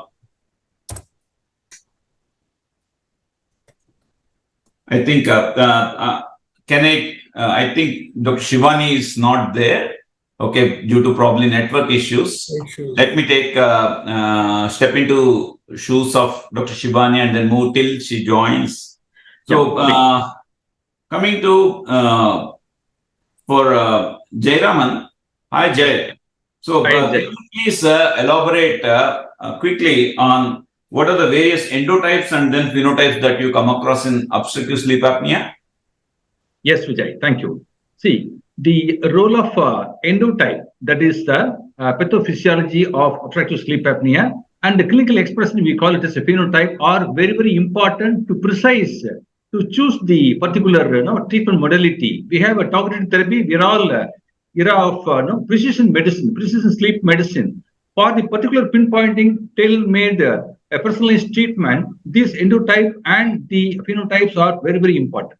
So the PALM classification, PALM, P stands for critical airway pressure. I'll read that Anupam clearly mentioned in the slide, anatomy and the physiology basis of that. So A stands for arousal threshold, and L for loop gain, and M for the muscle recovery or muscle function. These four things are very, very important endotypes. So based on this, we have several clinical expressions. We call it as a phenotype of the obstructive sleep apnea. If we take the symptomatology, based on symptoms, we divide the OSA into sleepiness group, minimally symptomatic group, and insomnia group. Coming to the sleepiness group, excessive daytime sleepiness, obese persons, heavy snorer, habitual. So they're all classical phenotype of the male pattern. Coming to the insomnia pattern. Insomnia pattern commonly we see in the female populations, headache, fatigue, tiredness. This is very, very common. And minimal symptomatic group of phenotype patients, they have minimal symptom or no symptom of any snoring or daytime tiredness, sleepiness and all. But they have other comorbid conditions like high BP, fluctuating sugar level, uncontrolled diabetes, hypertriglyceridemia and all. So in that cases, we have to find out what is the culprit behind any uncontrolled hypertension, diabetes. Even though the symptom is very minimal, like snoring and daytime sleepiness, fatigue. So we have to do the sleep study and confirm whether the patient has a OSA or not. This is a very, very important phenotype. And coming to the polysomnographic differentiation of phenotype, we have a REM OSA. This is the predominant type we see in our practice, and position dependent OSA, POSA. This is also a very, very important thing. From the polysomnography level, once we can pick up that the patient has a POSA or REM associated OSA. If it is position dependent OSA, treatment is different. Treatment is simple. The decubitus position therapy will help in a lot of patients, and sometimes we do the combination of therapy. So the treatment modality, targeted therapy are very, very important based on these kind of phenotype. And the other thing is that based on comorbid phenotypes, we have a OSA and COPD. There is a separate phenotype.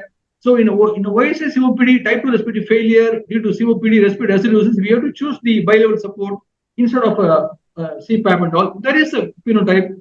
And other metabolic syndrome phenotype, we call it as syndrome Z. Sleep apnea, OSA plus the syndrome X or metabolic syndrome, we call it as syndrome Z. This is a separate kind of phenotype.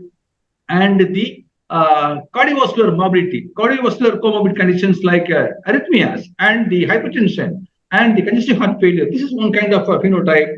And the anthropometric based on the weight and gender and the age-wise, we can divide them into the phenotype. There are various phenotype and markers, mainly the biomarkers, mainly the microRNA level. One of the indications for suspicions of the OSA and vigilance test and hypoxic burden and AHA level. Based on this, we divide them into what kind of sleep apnea and all. And the this is the basic phenotype are very important for the targeted therapy, personalized therapy. So one size does not fit for all. So we have to choose meticulously for that these kind of phenotype. Already we have COPD. We take there are 7, 8, 9 phenotypes. Asthma we have 4, 5 phenotype. These phenotype pinpointing the diagnosis for the targeted therapy for improving the patients, ultimately curing the disease or at least control the disease. So this is the base about the endo and phenotypes. Thank you, Vijay. Vijay, over to Shivani. Right. Thank you, Dr. Vijay, for chipping in while I had a technical glitch there. Thank you. So I think I just like to go back to the case that we were discussing, and maybe I would really like to add that the newer technology where all of the data is present on the cloud, we can access it from the comfort of our office. I think it would really help to maybe keep a closer watch for the week, like Dr. Seemab was saying, to see how the patient is doing, how he's tolerating his PAP therapy. And for that, we don't even have to call him back. We don't need to download his data. We can actually do it from the comfort of our office. Even we can change the pressures from our comfort, from our office itself, and our technicians can do it as well. So I think that's something which helps us extremely well to be able to monitor and follow up these patients very closely, at least in the initial few days and even in the long term. So that's one point that I would like to, wanted to add.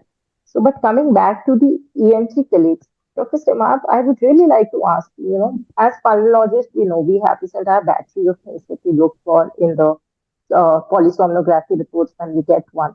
But what, as an ENT specialist, do you look at when you get these reports? I mean, I'm just curious to know if there's any difference in the way we perceive the reports, I think I'll let Anupam take this because, the sleep study deciphering, he had put it up on his slides. So, Anupam, you want to take that? Sure, sir. So, ma'am, apnea-hypopnea index is one thing that we all see.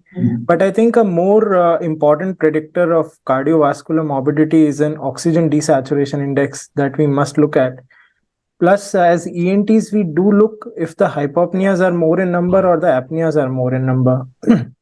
Hypopneas being more than apneas points towards a nasal pathology or some nasal obstruction that is going on. So that definitely points towards a need to get CT-PNS and a fiber optic nasal evaluation done. Secondly, we look at lowest oxygen saturation that the person reaches to, because during drug-induced sleep endoscopy, that's the benchmark that we can go to till lowest. We cannot cross that threshold, and that helps us get to a point where the person is in the deepest of his sleep and see where the collapse is occurring. Further, we see sleep fragmentation and other parameters like variation in blood pressure, variation in heart rate, all the same parameters like our pulmonary colleagues. But I think these two important additions I would like to make: hypopneas and apneas, and secondly, the lowest oxygen desaturation that's happening. Dr. Seemab, if you have anything to add to this. Very nicely put, Anupam. Just the other thing that I normally, like what we've been saying all the time, I also look at the central apnea in events. Okay, because let's say we've got about 120 total obstructive events, and we have central apnea, which is more than 20% of the entire thing. Or let's say out of 100 events, 25 are central apnea. I would give that importance. I would look more towards the central components then. So any central events which would be lesser than 20% of the total obstructive events, I wouldn't give it that much significance, but otherwise I would. And yes, the lowest saturation, of course, the BMI also comes to us on the sleep study. So we look at that. We look at the RERAs, because any respiratory effort that is needed obviously will not sometimes show as that much of an apneic event, and that tells us more that there's a primary upper airway resistance, because the patient has not really gone down to an apneic event. He's just woken up because his respiration was disturbed. So you may not have saturation fall at that time because he's woken up. So these are things that I would look on as when I'm looking at the report.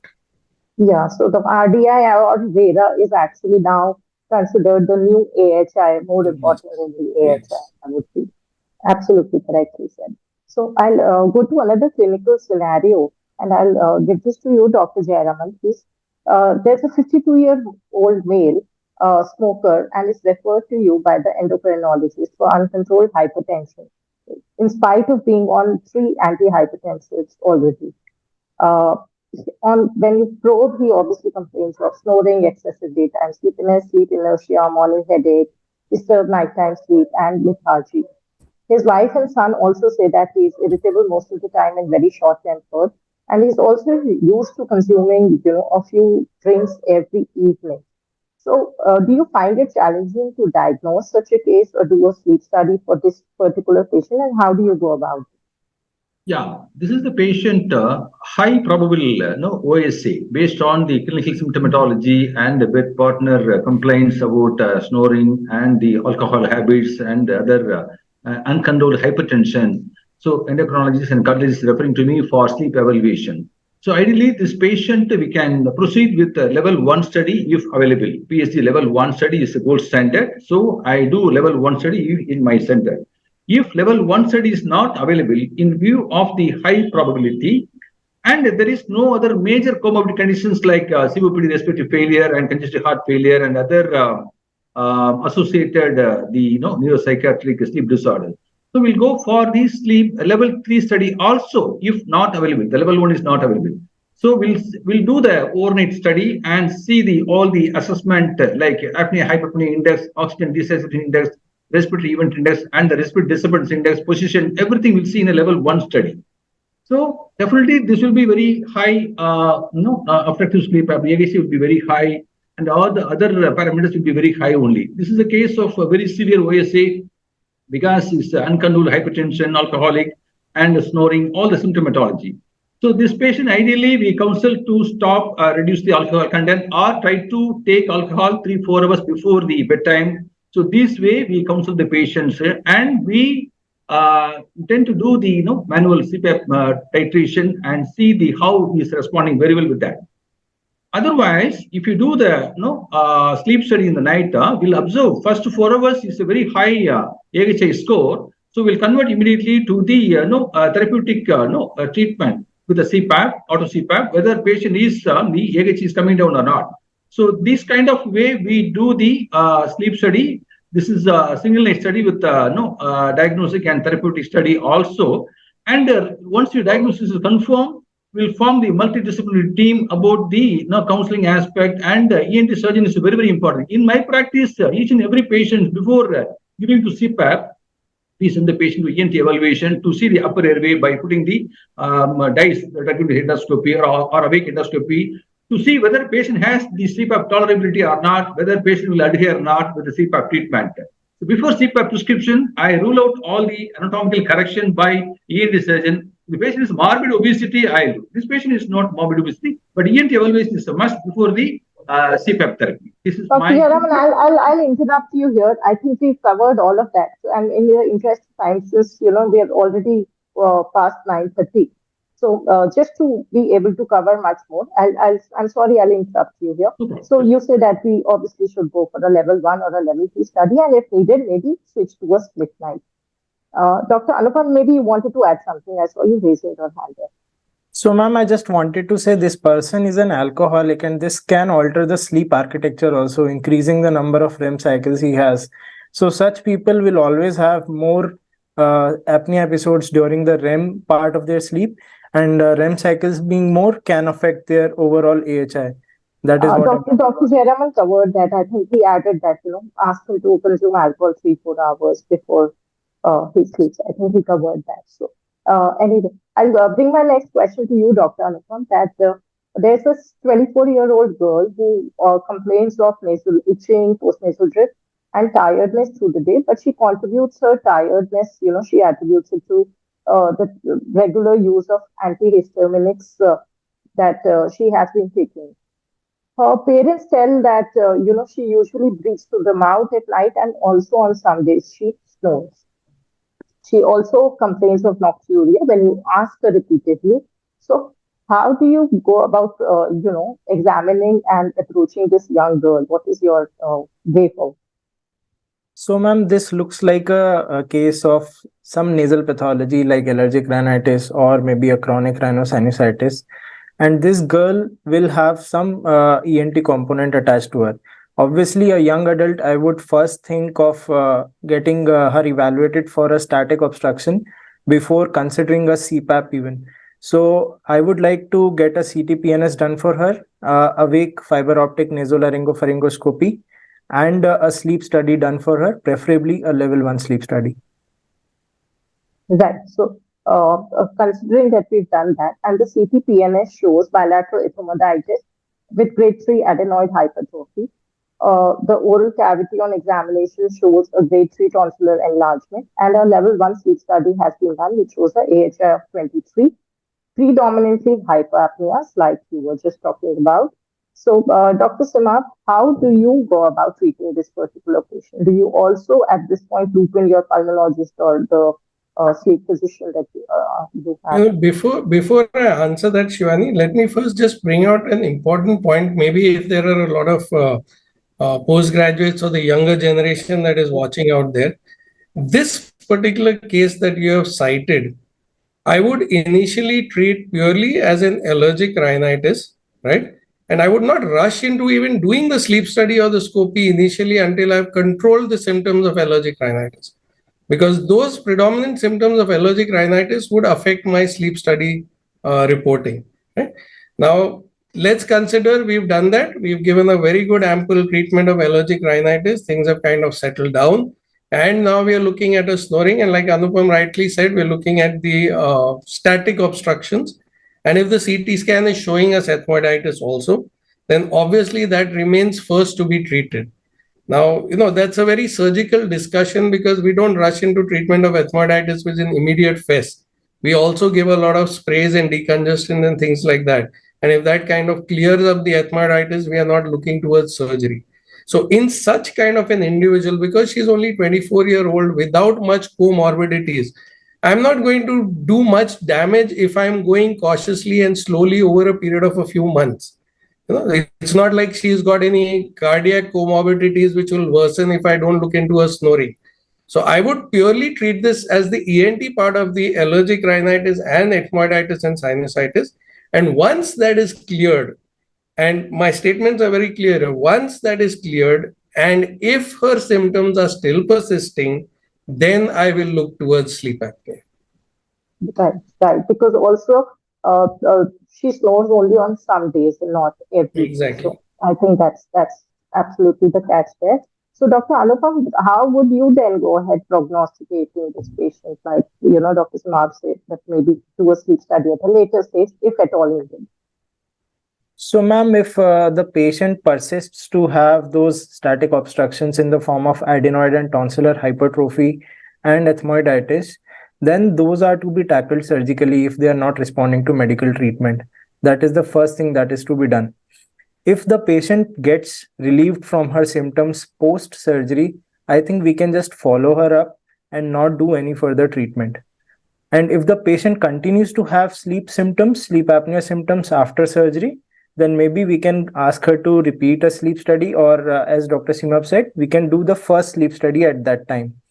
And in case she persists to have the symptoms of sleep apnea, then maybe our respiratory colleagues come in that scenario and offer her a CPAP.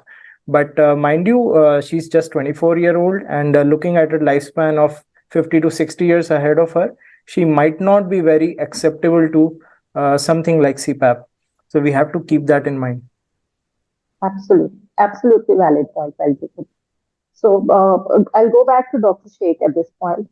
And, at least a few years back when, I think we've been practicing sleep for some time, and at least a few years back, we did not hear of DICE. And at that time, we actually heard a lot about doing the dynamic MRI.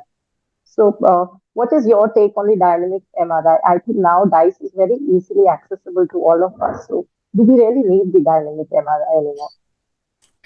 I saw Anupam smiling because he knows I've been the strongest proponent of dynamic MRI over the years, along with DICE. So, see, dynamic MRI and DICE, both, even in the evaluatory phase, we have not put them as versus each other. Okay, they are complementary to each other.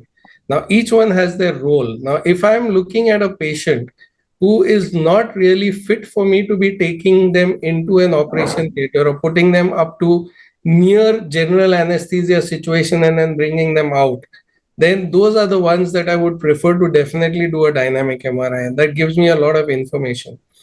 You have to also understand that the dynamic MRI, when it is coupled, so one dynamic MRI is very non-invasive, the same way as the awake lying down flexible scopy is non-invasive.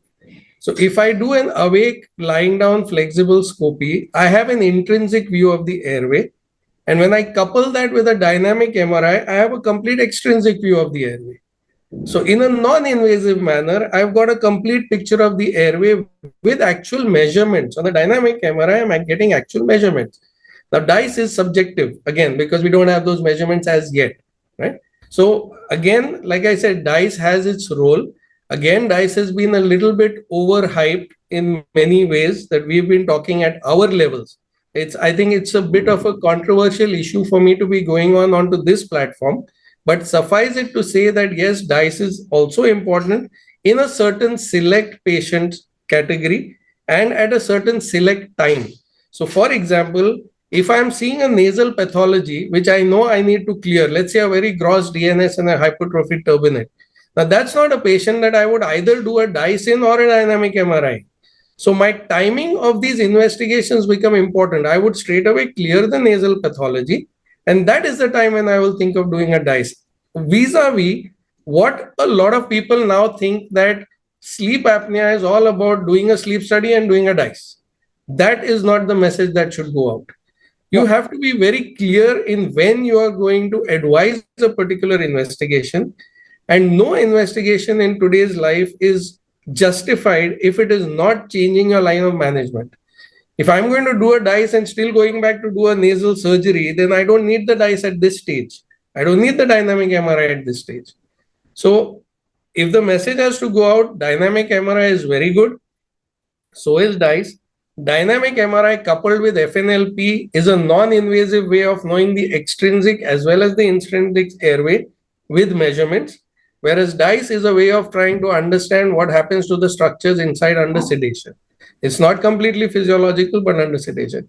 And believe you me, a lot of people have to get into this dynamic MRI to understand how simple it is. You just have to send it to your radiologist. You have to sit down with him one day only, tell him what you need, and the lifelong, all you need to do is tell them to get an MRI and come back. And the surprising factor is, I must tell you, this is a funny thing. So when I propagated this process of dynamic MRI, my general surgeon colleague who works in the field of constipation and files and fissures, they took this up and they are actually doing dynamic fecographies to see the actual movement of the bowels. So they put the patient in a diaper, put them in a gantry and ask them to defecate. So it gives them that much information just as it would give us. So it's not something to be, forgotten about. There is a very, very good role for dynamic MRI. I hope that answers what you're trying to get in terms Absolutely, absolutely. That is the absolute point that I wanted to drive home, that just like the therapy for sleep apnea is tailor-made, and so are the investigations, that for every patient there cannot be a blanket rule, and every patient might need a different set of investigations depending on how they present to you and what your plan of action is. And also, there's never any point of doing any investigation, like you correctly said, unless it alters our management in any way. So absolutely correctly said. And of course, we can teach the radiologist and forget about it until the radiologist leaves. We have a new radiologist. So absolutely point well taken. I'll move to Dr. Shilpa for the next question. So, Dr. Shilpa, there's this 56-year-old lady who comes to you with lethargy, lethargy, irritability. On probing, she says that yes, she snores. The physician has actually sent her. The physician has done her other profiles, which have all been normal.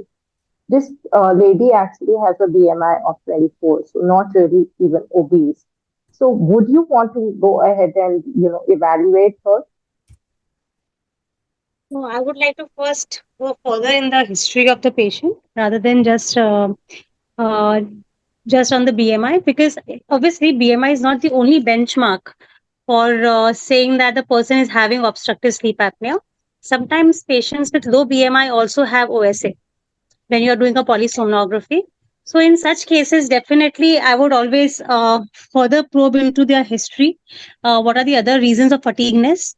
Because a 56 years old lady could be on any kind of pills, could be on, you have to ask history of allergies. A more detailed history is what is needed. And uh, over this, usually even the ENT colleagues here, I have referred patients to ENT to take a further look on that, because we have young patients who are hypertensive. We have patients who have low BMI with diabetes and hypertension and having an obstructive sleep apnea, and patients who are very obese and still not having an OSA. So you cannot generalize patients just on the BMI that he or she is going to be a OSA patient, and also the severity as well. So not all obese people will have sleep apnea, and similarly, not all sleep apneas are going to be obese. Even normal, non-obese people can actually have sleep apnea. Absolutely. And like you said, that you would like to, involve your ENT colleagues. So, Dr. Anupam, we did, a CT for this patient, and assuming that the CT turned out to be normal. Our ENT colleague then went ahead and did the nasal laryngoscopy, which showed just mild laryngopharyngeal reflux changes, and eventually then she was subjected to a sleep study, which shows an AHI of 18. So, what do you advise her at this? Ma'am, just I beg your pardon, was the AHI 18 or 80? 18, 1 8. Okay, so ma'am, this is a case of moderate sleep apnea, and moderate sleep apnea, though even without comorbidities, calls for a intervention in the form of a CPAP therapy for her. We can, of course, couple it up with the proton pump inhibitors for her reflux changes. And we have to follow up the patient for adherence issues and see if any troubleshooting is to be done for CPAP. In case she is not adherent to CPAP at all, then we can offer her ENT surgery in the form of a DICE guided surgery, but that comes in much later. The first treatment for her will be CPAP. Okay, right. Okay, I think that answers it. So, Dr. Jayaraman, since I'll quickly come to you, since we've been talking about PAP therapy and PAP devices, I think you've covered the PAP devices first in your talk. You've also covered the interfaces, but would you quickly, like maybe in a few lines, summarize it again? Yeah. See, PAP therapy divides into positive airway pressure, mainly the continuous positive airway pressure. This is a conventional CPAP. And we have a auto-adjusted or auto-titrated CPAP. And we have a bi-level PAP. And in a case of treatment, there is a complex sleep apnea. We have the advanced mode of automatic BiPAP like ASV, adaptive servo ventilation. So the BiPAP is a gold standard for first-line treatment to start with. After the ENT evaluation, everything to prescribe the CPAP is 90% work very well for the mild, moderate, severe, all kind of obstructive sleep apnea work nicely. And the automatic CPAP indications are very few. In the case of morbid obesity and the alcoholic individuals, so we prescribe the automatic CPAP. The indication of BiPAP is COPD. Associated with the COPD is the type 2 respiratory failure, or obesity hyperventilation syndrome with type 2 respiratory failure, or intolerant to CPAP, or high pressure required during CPAP treatment. So we shifted to the bilevel support. So this is the order of thing. So nowadays we have very good interfaces for the CPAP management. We have the full soft gel mask, full face mask using the bilevel support and all, and we have the nasal mask, and we have nasal pillows. So this is all the comfortable thing. Very good patient-friendly interfaces are available now. So with the advancement of the very small lightweight CPAP machines and automatic with the nebulizer attachments, with the soft gel nasal pillows and all, this is all the kind of treatment is one of the advancements in our CPAP system of treatment or BiPAP. Yes. Right. So very well summarized. And with that, a small interruption, I think I'd like to announce, as has been informed by Dr. Krishna, that we have 963 live logins. I think that's an excellent number, and thank you and congratulations to all of us, along with, in spite of the fact that there was a match going on. And even though I think initially the match got over, and maybe that has also added on to the logins. So I'll come back to Dr. Anupam. Dr. Anupam, we've been talking about sleep apnea. We talk about sleep apnea all the time, but there's this one subset that at least I don't, cater to, and I miss. Dr. Vijay is somebody who's also done his pediatric sleep apnea fellowship. So I think, would you like to enlighten us a little about, the pediatric sleep apnea? Because I think there is a huge role for the ENT surgeons to play. So, ma'am, thank you for that question. Pediatric sleep apnea is primarily anatomical in nature, as I pointed out in my talk, even young adults. So pediatrics has to be tackled in a way that we must understand that giving CPAP to them is a task. So we have to evaluate them for anatomical obstructions, and more often than not, we do find anatomical obstructions with these kids. And treating these anatomical obstructions does resolve their symptoms. However, I would like to mention one important aspect here, that just doing a surgery is not enough. We have to follow it up with a proper myofunctional therapy and evaluation from our dental colleagues. This is one part I think we have lagged in the recent times. And dental evaluation and myofunctional therapy evaluation is a must for all these kids. They must know how the proper way of breathing is. Just opening up their nasal passage doesn't automatically switch them to being a nasal breather from a mouth breather. And these kids usually have comorbidities in terms of allergy. They might be obese. They might have developed pediatric hypertension. They might have ADHD. So we might need to bring our pediatricians, pediatric neurologists, psychologists all into picture at that point in time. Yeah, I think absolutely agree. And also very often in pediatrics, even if there's a retrogranthia which you correct, even in the long term for the development of the child, it makes a huge difference. And sometimes that may just be the only therapy that we might need. So I think that's with my limited knowledge. Dr. Vijay, would you like to add? By the way, Dr. Shivani, my daughter, I operated her for adenoids about just 6 months back. She's 11 years, and she was a heavy snorer, very heavy snorer.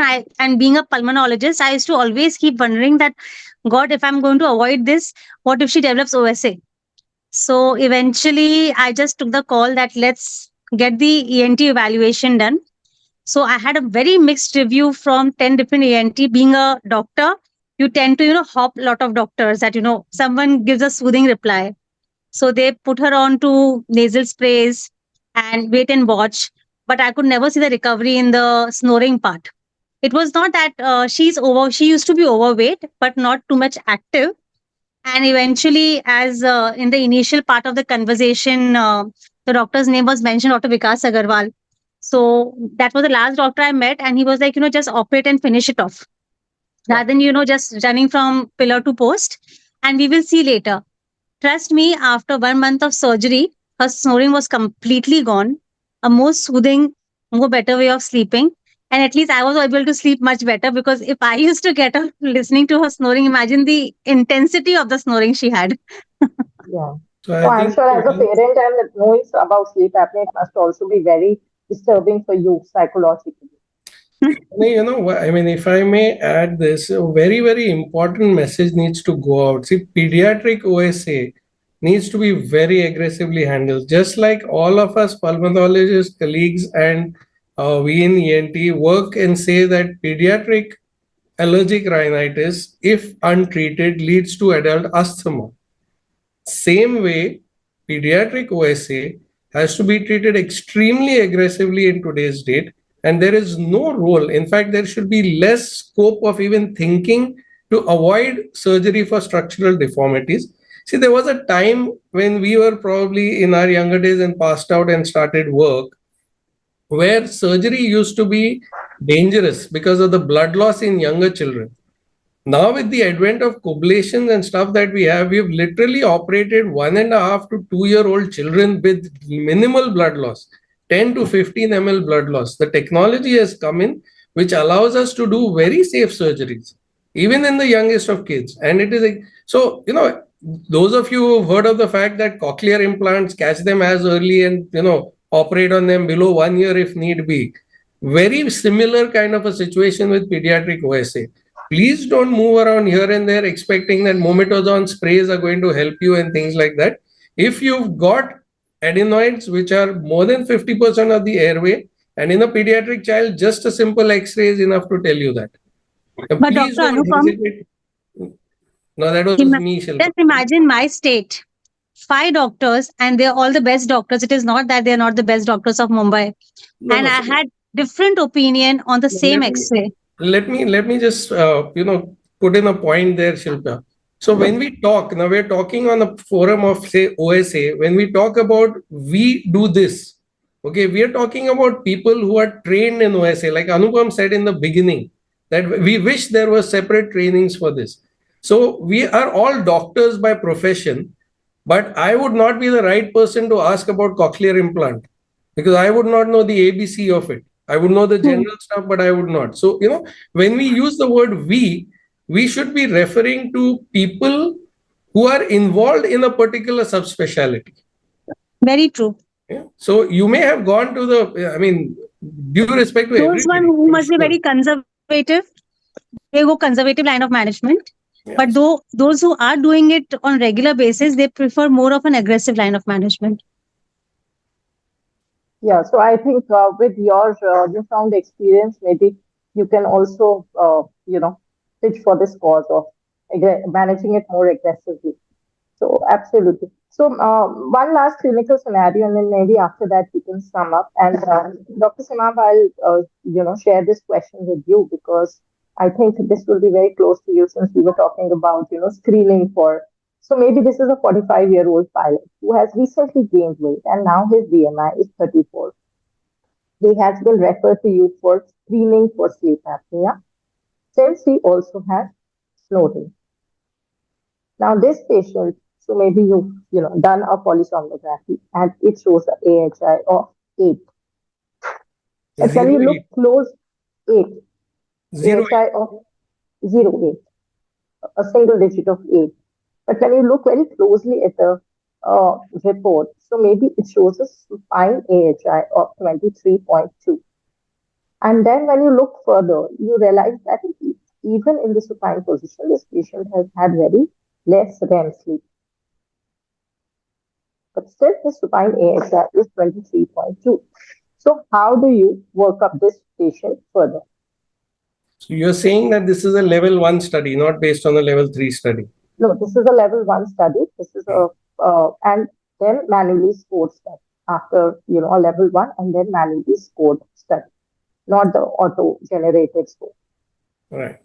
So your question to me is, how would I proceed with this patient? Yes. Right. So obviously, right now, if you're talking of a BMI which is beyond 34, that's what you mentioned? Yeah, 35. That's right. So the minute I hear a BMI more than 34, I know he's not an immediate candidate for surgery straight away, right? Immediate candidate, I'm saying. I'm not saying at a later stage. So if he's not an immediate candidate for surgery, I'm not probably going to be looking at so much of the anatomical obstructions initially. I would definitely be this would be the right candidate to get onto a PAP therapy, where he would have to try both the CPAP and BiPAP based on the pressures that he needs, which he's comfortable with. I would make sure he's got a humidifier attached when he is going through all the trials and everything.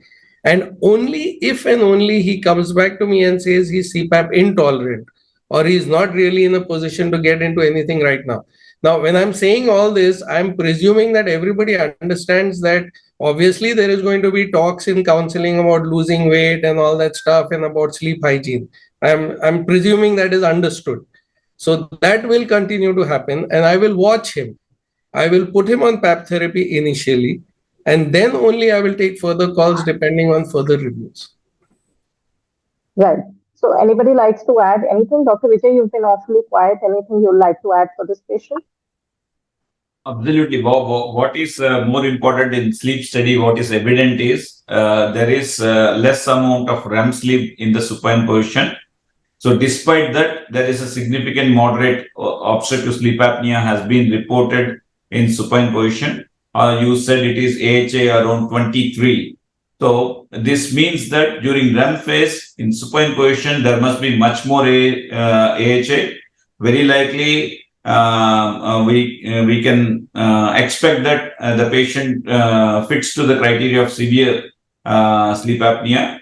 So definitely, and he is a pilot. So he needs a lot of attention, okay, during his job responsibilities. That's why my suggestion is hit with CPAP to begin with, and then monitor further. And if in case if CPAP compliance is reasonably good, then look for the compliance and then clinically how he is doing. And if in case if he is not, if he belongs to a non-compliant or poor compliant patient to CPAP therapy, probably then there comes, I'm also, in the interest of time, cutting a lot of explanations, but probably we would love to suggest him a bariatric surgery or measures to abruptly cut down his weight so that his sleep apnea can be resolved.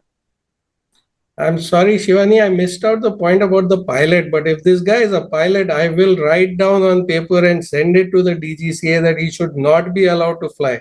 He should be grounded for that period of 6 months till he's settled and then only allowed to fly. I'm sorry, I didn't pick up that when you were giving me the history. Absolutely. I agree with you, with Dr. Seemab. Absolutely. I think that's the idea that I think airlines have these days now acknowledged the fact of that sleep apnea is a serious disorder. And I think they screen their pilots from time to time and sometimes even recommend a sleep study and tell them that unless you come back with a report, we are not going to let you fly. So I think that's become mandatory and it's a very welcome change in the industry. In one of our case, this has happened practically. So once we reported documented a severe sleep apnea in a pilot, they've made him to restrict him into a ground crew. Okay, and he was working for only ground purpose only. He was not at all on the job for almost till he became compliant to CPAP. Yes, I think it's they've become very sensitive to this disorder, which is a very welcome change. I would just like to add that since this patient has a supine position OSA, so maybe the treatment of choice that I would like to maybe go for is a auto CPAP because his pressure requirement is going to be extremely varied in the different positions of his sleep. So I think with that, maybe since we are actually overshot 10 p.m. and it's been an excellent 2 hours, very intrigued discussions that we've had. I have actually lost track of time, but with that, maybe I'll request all of you one by one to sum up. So maybe we'll begin with you, Dr. Jayaraman. What would be your take-home message be for all our audience? Yeah.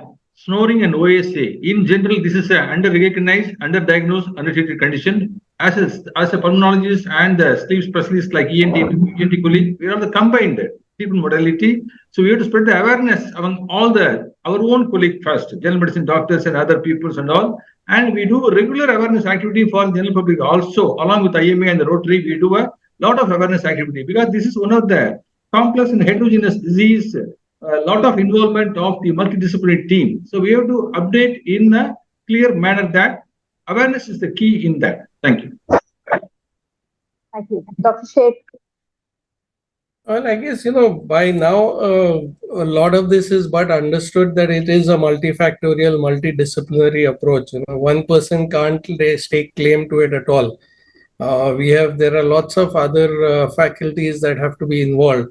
There's max fax people, there's neurophysician, there's pediatric dentists, there's dental colleagues, there's ENTs, chest physicians, psychiatrists. So it's a multifactorial thing as such. I think that is what is important to recognize, where each one has a role to play. Now, as an ENT surgeon, I would fail if I not say this to people that we have evolved a lot in the past 20-25 years of surgical management. And contrary to what was something 2 decades ago, today there is a lot of evidence-based work out there that we are doing. It's not that classical, in my experience, this works, because we all know that at any national or international platform, your in my experience is absolutely a useless statement. You have to back it up with data and evidence. So I cannot say that, oh, this surgery works or this surgery doesn't work. We have data to show how we have evolved. In fact, I have a very different presentation where I show the chest community how we have evolved, without getting into the nitty-gritty where a person would not be interested. But what I would like to say is that we have evolved in the results of surgery. And a scientific evolving has happened where we know that this works better than this. So we discard what was old. We are frank enough to understand the fact that surgery is not the end all and be all of OSA. But at the same time, we also have a very major important role to play in a certain select patients. And that's where the collaboration really needs to happen. So rather than rubbish away surgery, and for an ENT surgeon to rubbish away CPAP, we have to try and understand where both of us come in hand. And that's what will make a tremendous difference. And I feel that if the chest and the ENT community come together with the database, it will be easier to convince the government that this is no longer a lifestyle disorder. This is an actual disease that we are dealing with. And there will be insurance companies that will come forward for treatment, and things would become a lot easier. I think that's what we are aiming at, along with, of course, whatever we do on our ENT platforms and forums to make our surgical results better. Absolutely. I think also one insurance company has actually started taking this as a disorder and covering it also in one specific policy. I'm not going to name it for obvious reasons. Yeah, obviously. So, Dr. Shilpa, your take-home message, please. Dr. Shilpa, you'll have to unmute yourself. I would like to go with what Dr. Seemab said, that we have to work in sync, diagnosing the patient, bringing in more and more patient in line, getting a bigger data for sleep apnea. And this will actually increase the awareness overall. As it is, people are getting aware, but still a very small population knows what is a snoring disorder or a sleep disorder. So the more they come to know, the more diagnosis can be made and a bigger database can be created. So this has to be worked in sync with not just a pulmonologist or the ENT, but a neurologist as well, because people go to neurologist, a psychiatrist for the sleep problems. So it has to be worked in sync, brought into awareness so that we can increase more and more diagnosis towards it. Absolutely. Dr. Anupam? I would just add 2 points here, ma'am. First is to catch the patients young. A pediatric sleep apneic, when treated in time, can be prevented from becoming an adult sleep apneic. That is where awareness to the pediatricians and the pediatric dentist comes into play. And I think they have to be made aware of regarding this condition because they are the first points in contact. Second, I would like to urge the authorities to include sleep apnea and sleep hygiene and sleep history in the medical curriculum all MBBS students must have a tendency to take sleep history as well during their routine case workup, and not just the past history, present history. I think sleep history has to be given its due importance. Thank you. And last but never the least, Dr. Vijay. Shivani, first of all, let me congratulate you for brilliant moderation, except for that few minutes technical glitches. And my conclusion is focus on prevention is always important in every disease that we deal with.